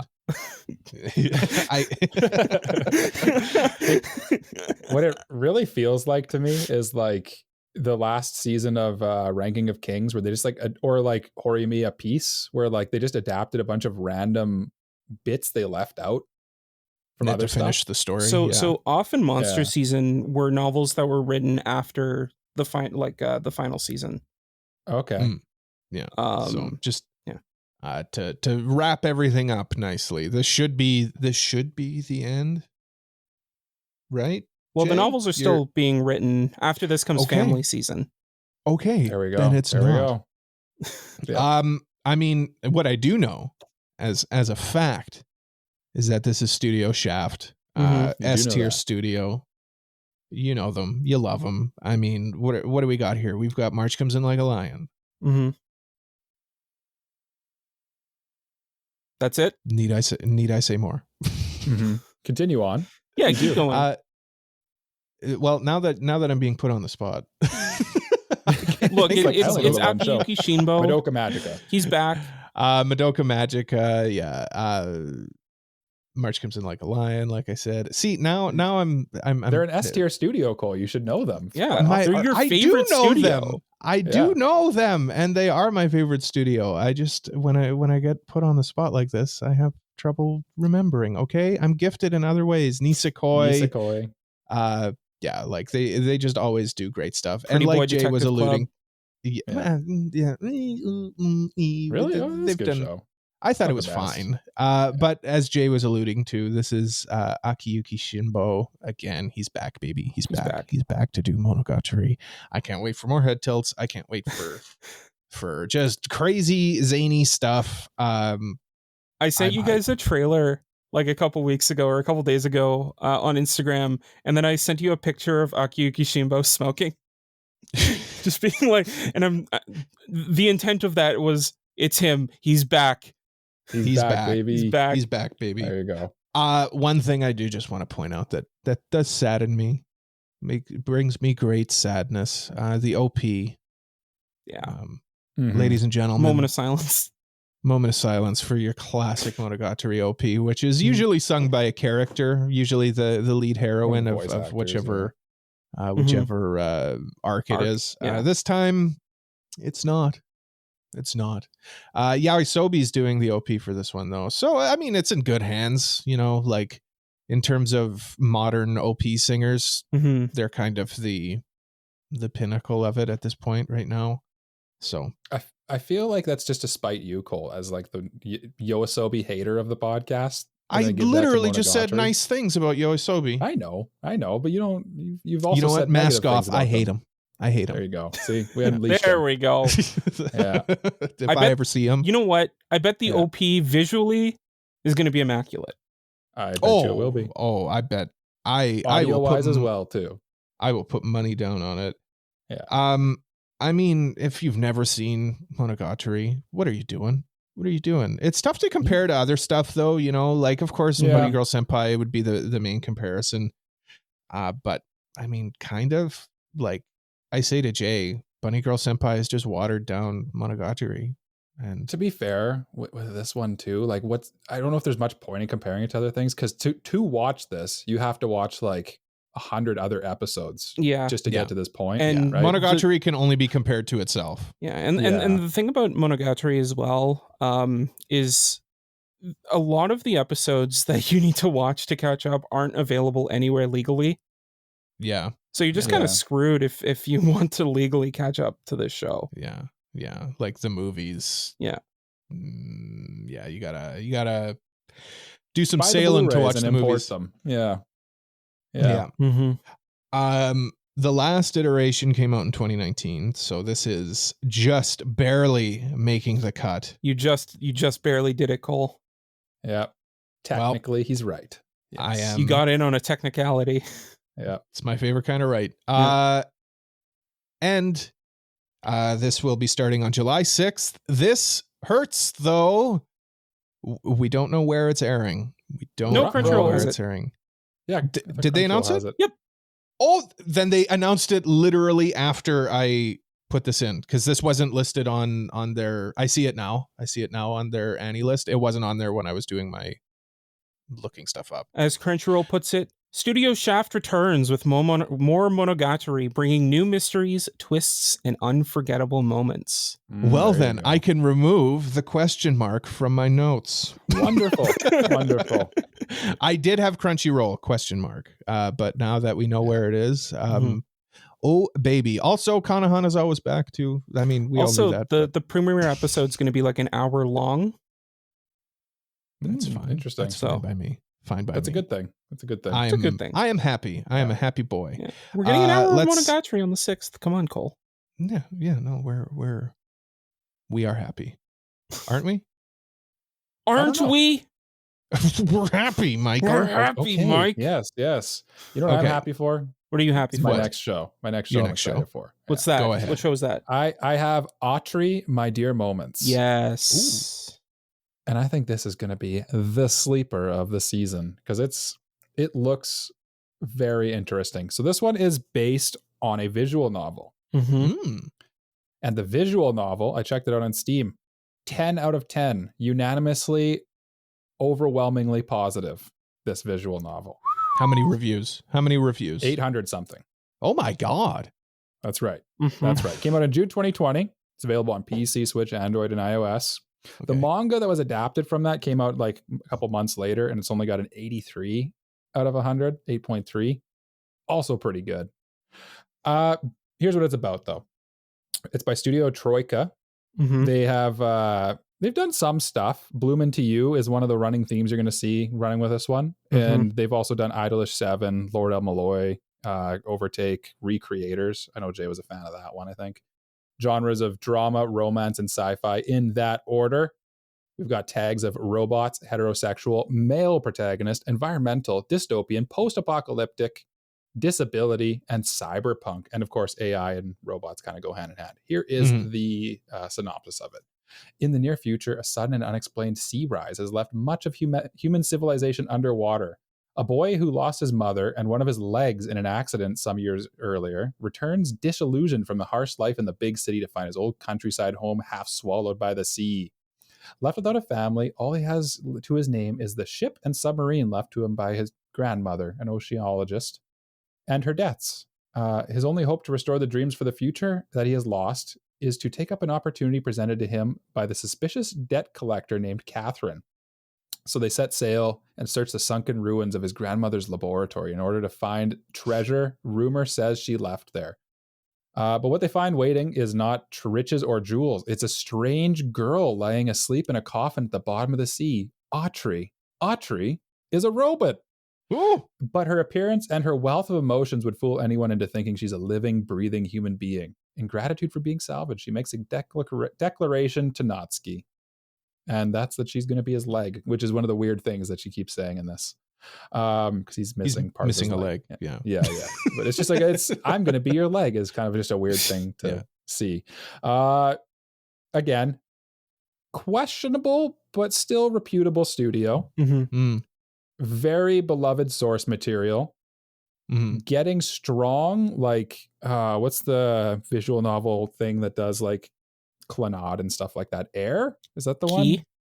Key. Strong, like key vibes of this. It's definitely going to be one of those shows where it's like really pretty. There's lots of like great ocean scenes in the trailer because it's the whole world's kind of been swallowed by ocean. There's like an environmental message going on here. Yeah.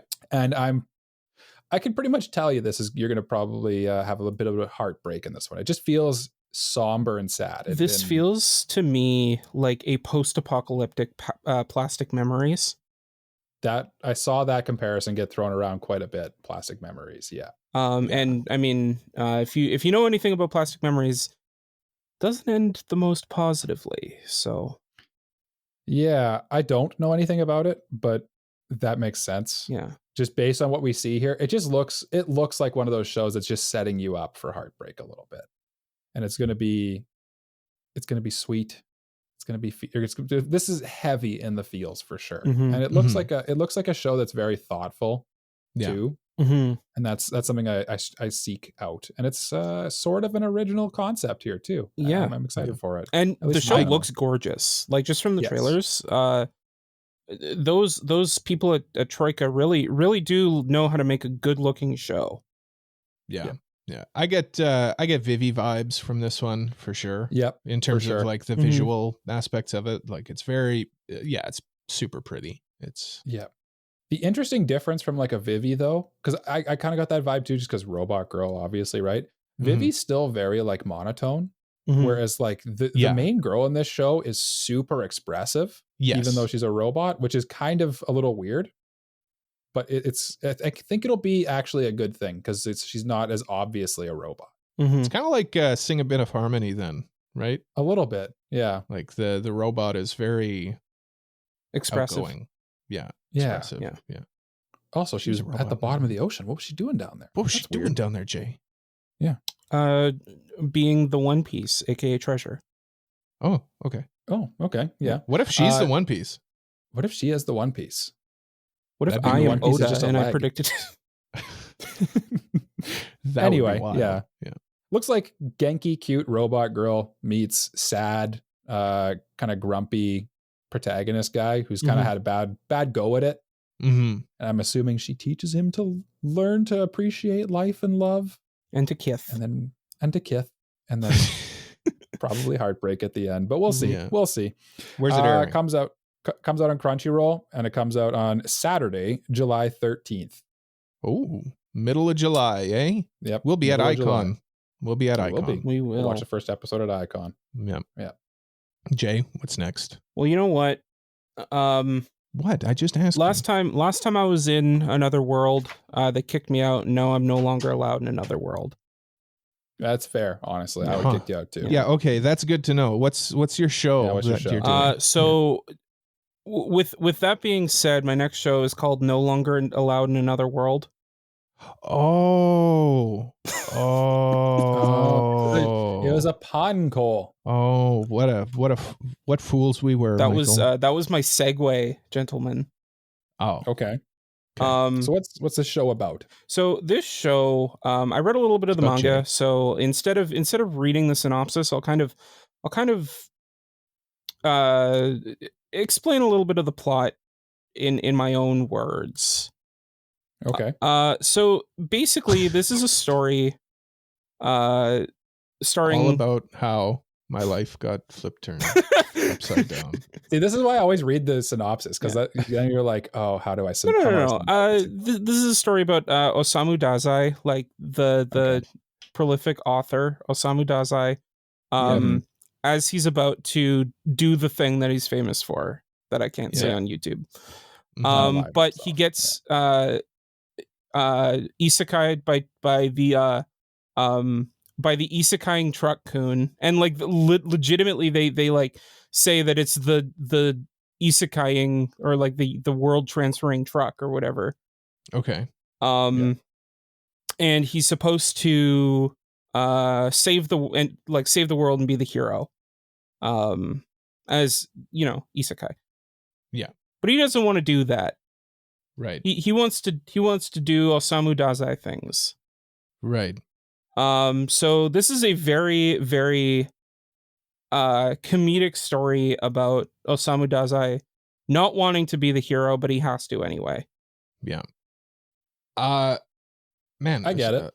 Dazai's in so much anime. I just rewatched Tsuki ga Kirei, and Mhm. the main character like quotes Dazai constantly. I think No Longer Human is a massively it's- influential thing. Yeah, it's Mhm. very influential. Okay, allow me to be the guy who's like being poo-pooing on Okay. your show. I'm sure Okay. it'll be a good show. I'm Okay. sure it'll be fine. Yeah. But I really don't like this idea of like taking something that somebody did like that, Mhm. what Dazai did, and turning it into a joke. That's I really hate that. Like it's a gay. He doesn't want to be the hero because he's always trying to do that, and it's like, that's not how it works. It's not what people do.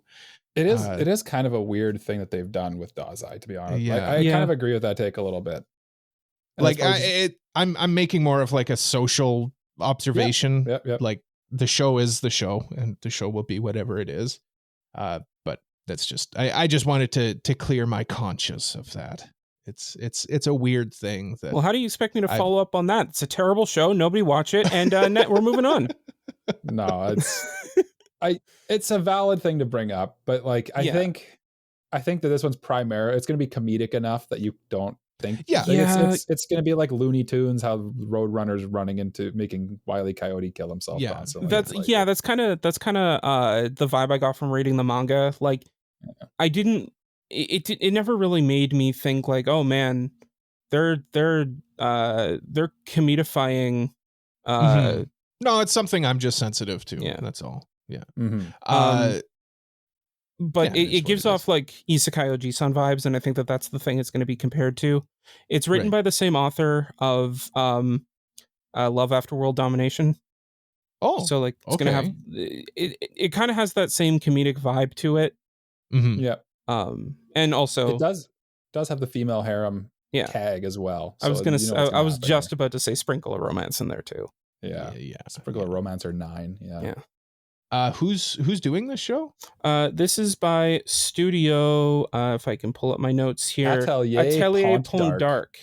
Oh, right. We discussed who also this. did Isekai Oji-san. So yes, in very similar hands. I mean the similarities just keep piling up. Same director, same studio, very similar vibe. So I mean, honestly, I feel like this is just going to be the Isekai Oji-san of this season. Kind of seems that way. Yeah. Except Isekai Oji-san is like technically a double Isekai. So he goes Isekai, he returns. Isekai It's after the Isekai happens and he comes back. Yeah. It's after Hero's Journey, kind of. You know? Yeah.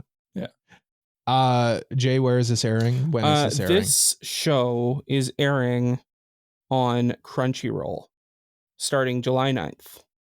Nice. Very good. Very good. Crunchyroll, there. Who knew Crunchyroll would have all of these good shows? Yeah. Not me. Knew? Yeah. Not me. I'm up next though with 2.5 dimensional seduction. This one is are you guys familiar with the show called My Dress Up Darling? Mm-hmm. No. Yeah. No? Okay. No. It's like that, Jay. Mm-hmm. It's like that show that you've never heard of. It's like a show I've never heard of. Got it. Except hornier. Mm. Except yeah. So you're in, right? He's in. Well, I mean, I'm caught up on the manga, so I feel like I have to be. Well, let me read the synopsis. Mm-hmm. What? Oh, okay. No, sorry. I have no interest in real girls. So claims our main character. He's the president of the school's manga club. He's your typical otaku obsessed with a sexy 2D manga character known as Liliel. Then the new school year starts and a real 3D girl named Lily. How do you say this? Lilisa? Ririsa? Lilisa, whose passion is cosplay, joins the club. She convinces him to become her photographer, and guess who her favorite manga character is? It's the same Sakura one that he Gojo. likes. Yeah. It's Oh. her. Yeah. Not only that, but she's into modeling the fetishy stuff. The boundaries between 2D and 3D start to blur as this hot-blooded romantic comedy unfolds. You know what? It's super ecchi, but Mhm. Go it's for it. Yeah. it's kind of sweet in a weird way. Like it's got the same ideas as My Dress Up Darling, where it's like, do what you love. Don't be too concerned about like what other people are doing, and just kind of you do you. And it kind of gives that message, but also, boobs and butts and whatnot. Definitely. So, Yeah. Mhm. yeah. Panty shots. Jiggly bits. This is JC Yeah. Staff. We've talked about them a little bit already, but Duke of Death, One Punch Man season 2. They did Danmachi as well. We Mhm. didn't mention them.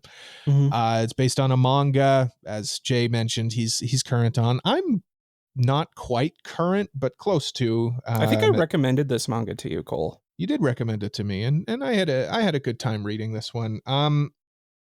Yeah, I mean, we'll just kind of zoom through this one. High Dive, starting Of on course. July 5th. High Dive, of course, would have the Of horny course, show. Yeah. I would have this one. Yeah. Yeah.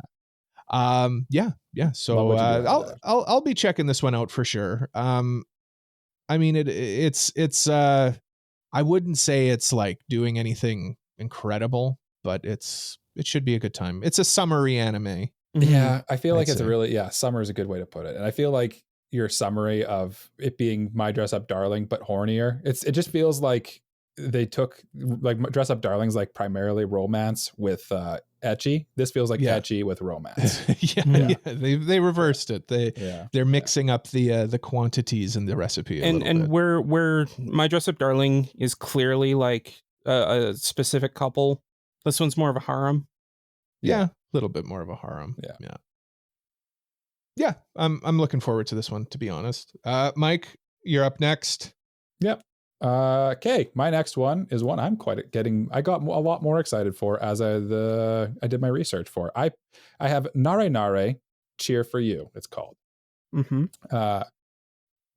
Basically it's this group of girls, they all go to different schools, and they want to form a cheerleading squad, basically. But there's this one girl, and she can't walk anymore because of a mistake, and she has some kind of illness or something like that. And basically it's an original, first of all, so they can't really, it's hard to know exactly what this is all about, but it's by Studio PA Works. Man, I'm all over my brain is all over the place right now for some reason. That's all right. Studio PA Works.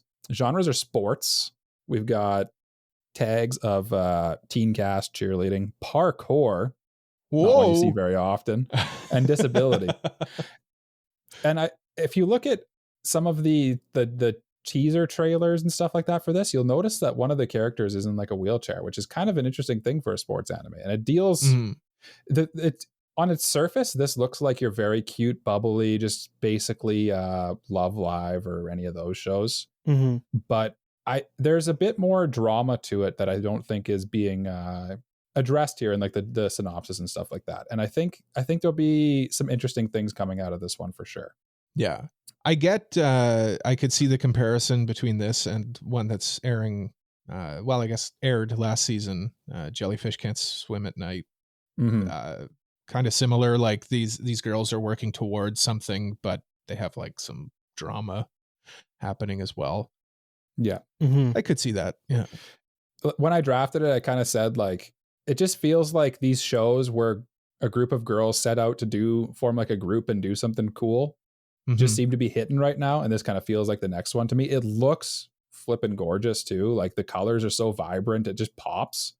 And another interesting thing that I found out too is that basically a lot of the staff on this one comes from doing a lot of Bang Dream stuff. Okay. So they know their way around like a musical show, but the only this one doesn't look like it's CG, which is probably to its credit, I think, in this case. And what else did I have here? It looks like they set it in like it's not in Tokyo, which again is like an interesting thing because almost every anime these days is set in Tokyo. It's set in Gunma Prefecture, and like they've already stated that like real things from that prefecture are gonna like it's basically gonna be like a tourism thing for that prefecture a little bit. Oh, okay. which I Yeah. always appreciate. I always like that when they do that. Yeah. And the girl in the wheelchair, Megumi J, Mhm. she's being voiced by the voice actor that did Miku Nakano, FYI. Just an Ooh. FYI. Yes. Jay's Okay. interest peaked just a little bit. Yeah. Yeah. I wrote another one here. Oh, another girl is also voiced by Toru from Fruits Basket as well. Same voice actor. Okay. So there's some talent here. It seems like the staff, they have a passion, they have a vision, and I don't know. I just have a feeling in my heart this is going to be such an underrated show, and I think it's going to be a success. Yeah, no, Yeah. I think it will be too. I've got good vibes from it. Definitely with the disability aspect to it. Like it's very inclusive. It's very modern. It's a modern show in that sense, and that's good. I'm looking forward to this one for sure. Yeah, and they said that the spirit behind it is, and this is one of those things that's where it's like kind of silly because it's like, what do you mean by that? But they said the spirit of the show is they want you to experience the feeling of wanting to cheer for something. Okay. Whatever that means. Okay. Yeah, Okay. it's airing on Crunchyroll Sunday, July 7th. Sub only. I'm gonna take that as a challenge and say if it doesn't make me want to cheer for something, then I am going to be writing a stern letter. Sounds Very about right. good. Sounds about Yeah. right. That's what I would do as well. In fact, I I was would just also do about that. to say the same thing. Yeah. We do love stern letters here. Jay, what's up next? What's up next for you? Next on the docket is, so we talked about harem series, but I'm going to talk We about a did. pseudo harem series Oh. called Pseudo Harem. Oh. Mm-hmm. AKA Gigi Harem. Gigi Harem. Yeah, they've changed the names. Some of these they changed the names on since we've drafted. Yeah, I think Gigi Harem is just, it's the Japanese, and then Pseudo Harem's the translation. Yeah. But anyway, Eiji Kitahama joins the drama club with dreams of having a harem like the ones from his favorite manga. Rin Nanakura, an underclassman, finds herself crushing hard on Eiji and tries on different personas in his presence to win him over. No matter how she acts, one thing is certain. Her feelings for Eiji continue to grow stronger. Will she ever be able to tell him the truth and be herself? I mean, it's your classic will they, won't they, but with the hat on there. I like the hat of she's multiple personalities all at once. Very unique. Yeah, to be That's honest. unique. I like that take. That's kind of cool. Mhm. With unique concepts like this, though, it's do or die. It could go either way, and I hope it's good. I hope they can pull And this one I off. think a lot of this rides on the voice acting, especially from the main girl. And I mean, if they have a good actor for her, if they have a good actor okay. for the main girl, oh, look at that, it's Sayori Hayami. I think we're in good hands. I've heard of her. There you go. Yeah. No, it looks cute too. Yeah, no, this looks like a cute show. I thought that like she had multiple personality disorder, but I think I was thinking of a different series. She's just acting for him. Yeah, it sounds like she's just kind of like trying. He's maybe not super interested in him, and she's just kind of like trying on different personalities. Yeah. It's interesting strategy. Yeah. This is by Studio Nomad, who have done so many good, received series, such as Continue. Koikimo. You know that one? Yeah. Don't forget about maybe I am looking at like really the person who's in charge of the series composition. Mm-hmm. That might maybe it's a newer studio or just not as well known. And I do see Aquatope on White Sand, Kokimo as like ones that they've done. Mm-hmm. They did a lot of Apothecary Diaries stuff. Blue Orchestra, Buddy Daddies. I found a show. Okay. We were on High School Host Club. There you go. In 2006. This studio's been around a long time and has not done much of note. And I mean, the director for Pseudo Harem was the animation director for episode 19 of Vinland Saga, episode 3 of March Comes In Like a Lion season 2. So what you're saying is they're a first-time director? First-time director, but they've worked on stuff. on Yeah. other stuff as like an animation director. Okay. I don't know. I think this series, like Jay said, is going to be carried a lot by the seiyuu, and For sure. they've got good Yeah. seiyuu. Yeah. It should be fine. It Should be fun. should be fine. I think that this is probably going to be one of the weaker shows of the overall draft list, but it's going to be a lot of fun. And Yeah. that's what I'm here for. And it is Can all- streaming on Crunchyroll starting July 5th. So Can't all be Nice. winners, but No. mine can. Mine can all be winners. My next one is Alya sometimes hides her feelings in Russian. Ooh. Oh my. What's Surprised you this got it about? this late. yeah, Me too. It's so the crazy. third most Yeah. anticipated show next season, and I and got it's it this late in fourth the round. draft. Alya is a transfer student enjoying popularity at her new school, often sporting a cold shoulder while earning high marks in class. She ignores her nerdy classmate. Blah blah. I'm not even gonna do it. Don't even No, not bother. anymore. Yeah. Except Kuze for when she Masachika. blurts out. Thank you.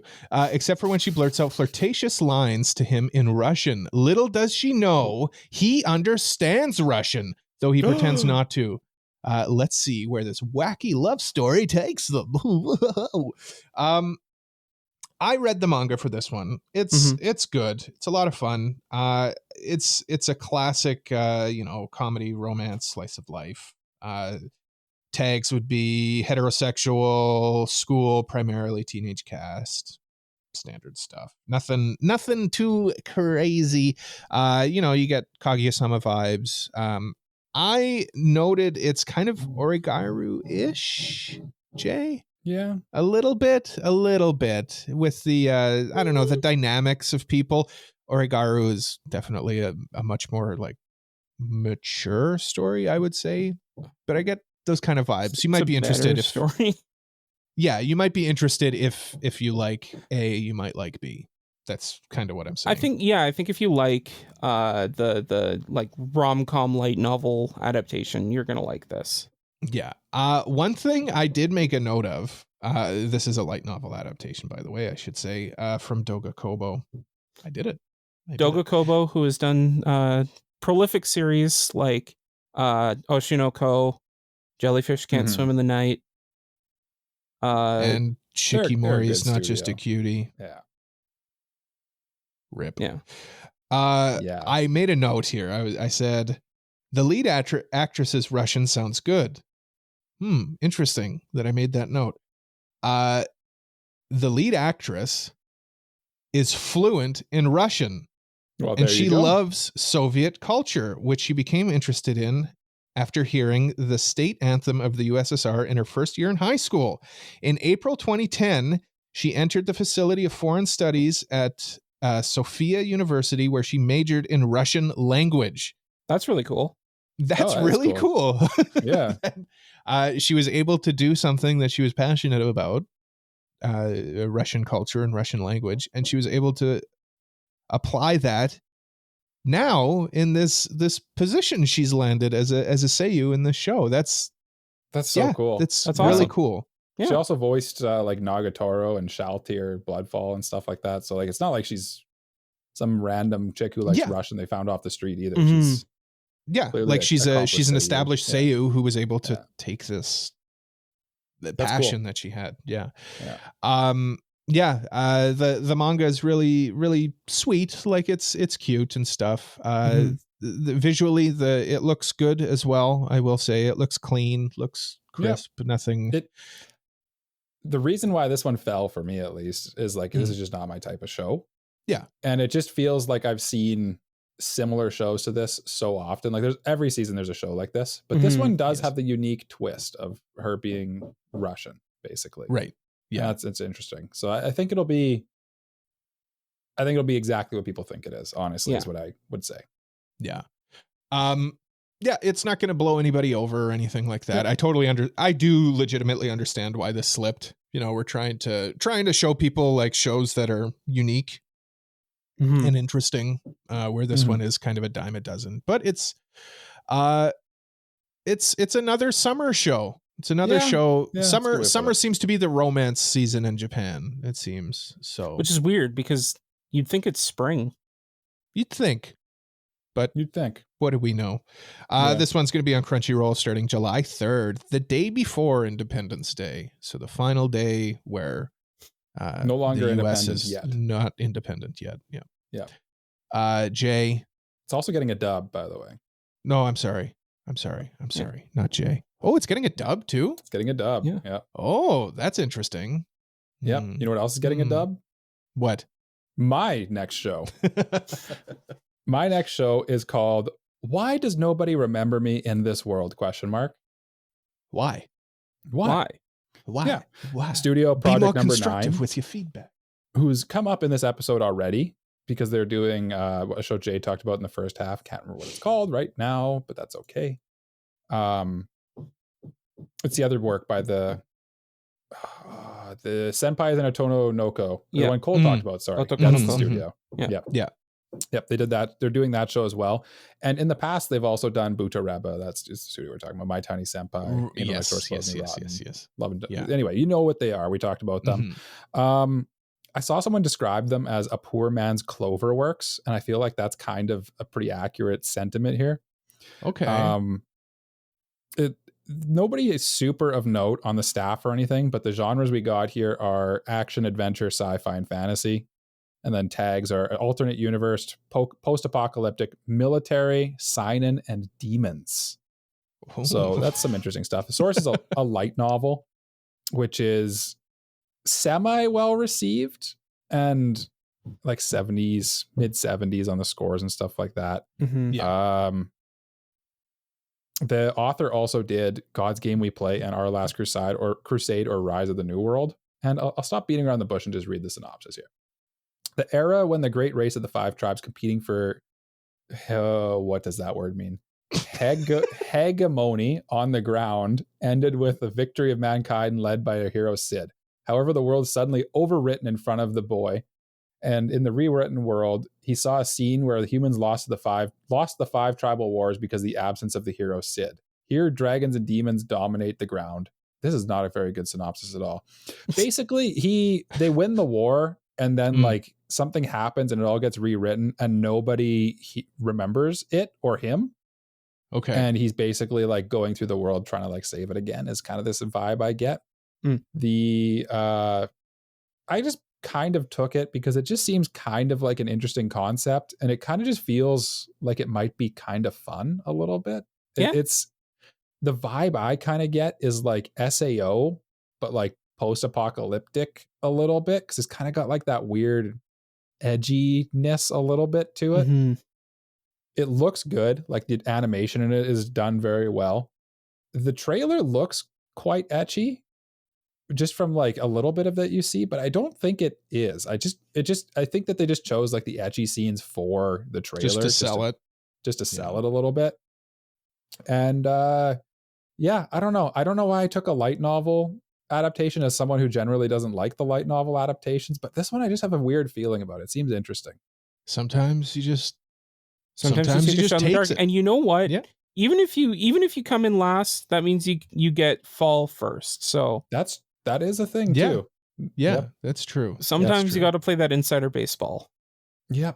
But it's kind of interesting because they're like literally like cruising around in like this world with like dragons and stuff. And it kind of reminded me a little bit of Gate a little bit. Or I'm mixing this up with a different one, I think. I am, yeah. I think that they're like cruising around in like cars and stuff. This one. Yeah. But I could be wrong. It seems interesting. I suspect if you like your isekais and stuff like that, if you're in the market for something like this, you'll probably enjoy it. So I think I might too. It's coming out on Crunchyroll, confirmed dub, as I said, on Saturday, July 13th. Ah, very good. The 13th of July. We will be at Icon. Yes. I guess we should start like show. Advertising that, eh? We'll be at Icon. Whatever. Okay, Jay, go ahead. Come see us at Icon on July 12th through the 14th. Yes. That sounds right. Yeah, that's right. We'll have a booth there. Come see us. I'll be there sometimes. Third year in a row. Yeah, it's our third year. Mm-hmm. Yeah, exciting. But you know Jay, what what's hasn't your had a third year? my next show. What? Okay. Wow. Okay. What a segue. Because this is season 1 Okay. Naturally. Okay. Yes. Yeah. Okay. Yeah. of Wistoria, Wand and Sword. This show is based on a manga and is written by the creator of Danmachi. Is it wrong to pick up girls in a dungeon? And from the vibe alone, it feels very similar. So like if you like Danmachi, you're probably gonna like this. A hardworking boy named Will enters a magic academy in hopes of becoming a great sorcerer. Unfortunately, there's a fatal flaw in his plan. He lacks the ability to use magic. Amid the cold stares of his classmates and instructors, Will feels discouraged at times, but he presses forward with unwavering determination. He can't use a wand, but he can wield a sword in his battle to reach the top of a magic-dominated world. He just needs to believe in his own unique strengths and remember the promise he made with someone precious to him. Whoa. The obvious comparison would be like a Mashal or something, right? Yeah, I think that or Black Clover would be apt. Clover. Yeah. Yeah. It's very much like he can't use magic and he's kind of ostracized for it. But he just presses on and does the best he can without being able to use magic, so he can one day reach the top and fulfill a promise. Okay. So it seemed interesting. It's just kind of like my last one. It did feel a little generic a little bit. It's a little samey. Yeah. Yeah. It has an interesting premise and the character designs look really good. They do. And it's by Studio Actus and Bandai Namco Pictures, which Bandai Namco prolific Bandai studio. Namco. Yeah. They make Actus less so. But the director of this show is the action director for Chainsaw Man, which I think was interesting. Okay. That's a good sign. Also involved in Black Clover too. Did key animation for Free Ren, episode 6 and 9. Okay. Key animation for My Dress Up Darling, Jujutsu Kaisen, Wonder Egg Priority, I guess. Wonder Egg, like say what you will about Wonder Egg, the animation Looks in it was good. good. Yeah. But the point is that this director does have a history in the industry, so I'm looking forward to it. And the trailers of the action look really well done, and it is an action, like it is a shonen action series. So I think that this will benefit from it for sure. Yeah. I don't think that like it's one of those, like, if you like things like Danmachi, then you'll like this, but it's not going to change the industry forever or anything. No, I don't think. Yeah, and I think if it was going to change the industry, we'd probably have drafted it higher. Yeah. I think that'd be holding it to a pretty high standard. Yes, I agree. We're looking for game changers. Yeah. But I do think that it is something definitely worth checking out if you like the shonen action thing, or if you like things like Danmachi or Black Clover. This is definitely worth your time. The manga's very, very fun, and I can't wait to see this animated. Yeah. Where are you going to see it animated? I am going to see it animated starting on July 7th on Crunchyroll. Nice. Yeah. But Cole, what show are we gonna watch? Are you gonna watch to take us out? Well, interesting you bring that up, Jay, because the show that I selected as our final draft pick is not announced where it will be airing. Oh, typical. God. Typical. Something I'm looking forward to. The one that I drafted final was My Wife Has No Emotion. I identify. Takuma is a single guy who does nothing but go to work and come home. Too tired to do chores, he decides to get a robot to cook and keep house. clean his house and stuff. Yeah. Do all of my chores for me. Mhm. Mina-chan is such a good housekeeper. He jokes that she should become his wife. She takes his joke seriously, and slowly the two start doing more things together, like having a picnic outside. As time goes by, Takuma starts to fall for Mina. But can a human and a robot ever have an equal loving relationship? Stop me if you've heard this one before a million Sounds times. pretty familiar. Sounds I had a pretty chuckle familiar. at the having a picnic outside. Like I just had this visual of her, this robot girl, and she just has like a can of oil, and she's just like, and he's like eating a sandwich or onigiri or something. Listen, I'm actually looking forward to this one because I think if it can be done well, Mhm. there's some good potential here. It is the genre is listed as comedy first, so that kind of takes the edge off of like that like the Gene of AI that came out a few seasons ago. Like that was kind of a mess. Yeah. But like this one's got the comedy aspect of it, so you can kind of forgive some of its AI annoying stuff. I was so excited for this one, and then when I saw that it's not airing anywhere, I got sad, and then I remembered that mangas are a thing, so I started reading the manga. There you go. And it's cute. It is cute. So hopefully it's gotta air somewhere, I would think. This one, I agree. Like I was intrigued by the trailer for sure Mhm. too, and I Yeah. like that it seems more mature. Like it's definitely a seinen, right? The Yeah. instant comparison I would make, just like based off of a first impression, would be Chobits. Yeah, Okay. yeah, I saw that Yeah. comparison Yeah. quite often. Yeah. I don't know Chobits well enough to make that comparison, but I saw that one was always being pushed Yeah. as one of the recommendations. This is from Tezuka Productions. They did Girlfriend, absolute masterpiece, I might add. They also did the first season of Quince, which is also good. Oh my god. Jay has awoken. Jay woke from his slumber. Did someone say Quince? Yeah, the manga that it's based off of is okay. It's sitting at a 71%, which for mangas isn't terrible on any honestly, list. I'd say that's above average. And what I read is good. It's some of the things that they would run into as like kind of hurdles for their relationship might not be necessarily what you would expect. But it's sweet. It's a sweet manga. So I mean, you know what sounds better than the main character of this show too? You know how Mina is the robot's name? Mhm. Yeah. I'm very intrigued by this character named Super Mina. Entirely separate character with a separate voice actor. Yeah, different character, different voice actor, and she is the superior version of Mina. Yeah, in the way that she has Super twin Mina. tails. Yes. Yeah, I'm also interested in that. She has not made an appearance in my reading of the manga, so we'll that see. is interesting. We'll see about Super Maybe Mina. maybe she has, but she's just wearing a pair of glasses and works at the Daily Planet. She's wearing the like Groucho Marx glasses with the nose and the mustache. Yeah, you just don't know. Who's that?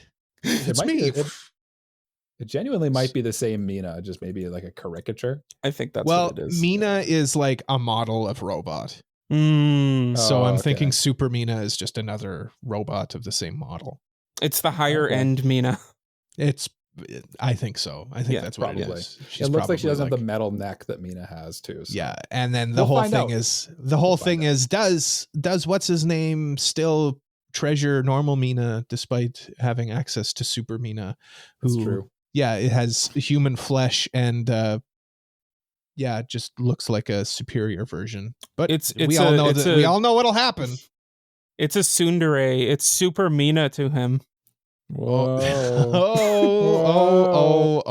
Oh my goodness. Yeah, so that's all of them. That's all the shows. I hope that one gets picked up because I do want to watch it. Mm-hmm. That's every single show that's coming out. We didn't miss a single one. Right, No. guys? No. No, we I think didn't. We talked about we've every hit all show the- ever. Anything of interest for sure, and we ran a little Anything of long, but I interest. think we had good conversation. Yeah. Definitely. I just want to know, comment in the comment section or let us know on Discord, what shows are you looking forward to next season? And who do you think won this draft?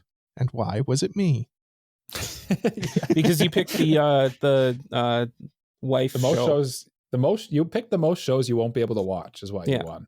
That's a standard move for me though, right? Yeah. That's normal.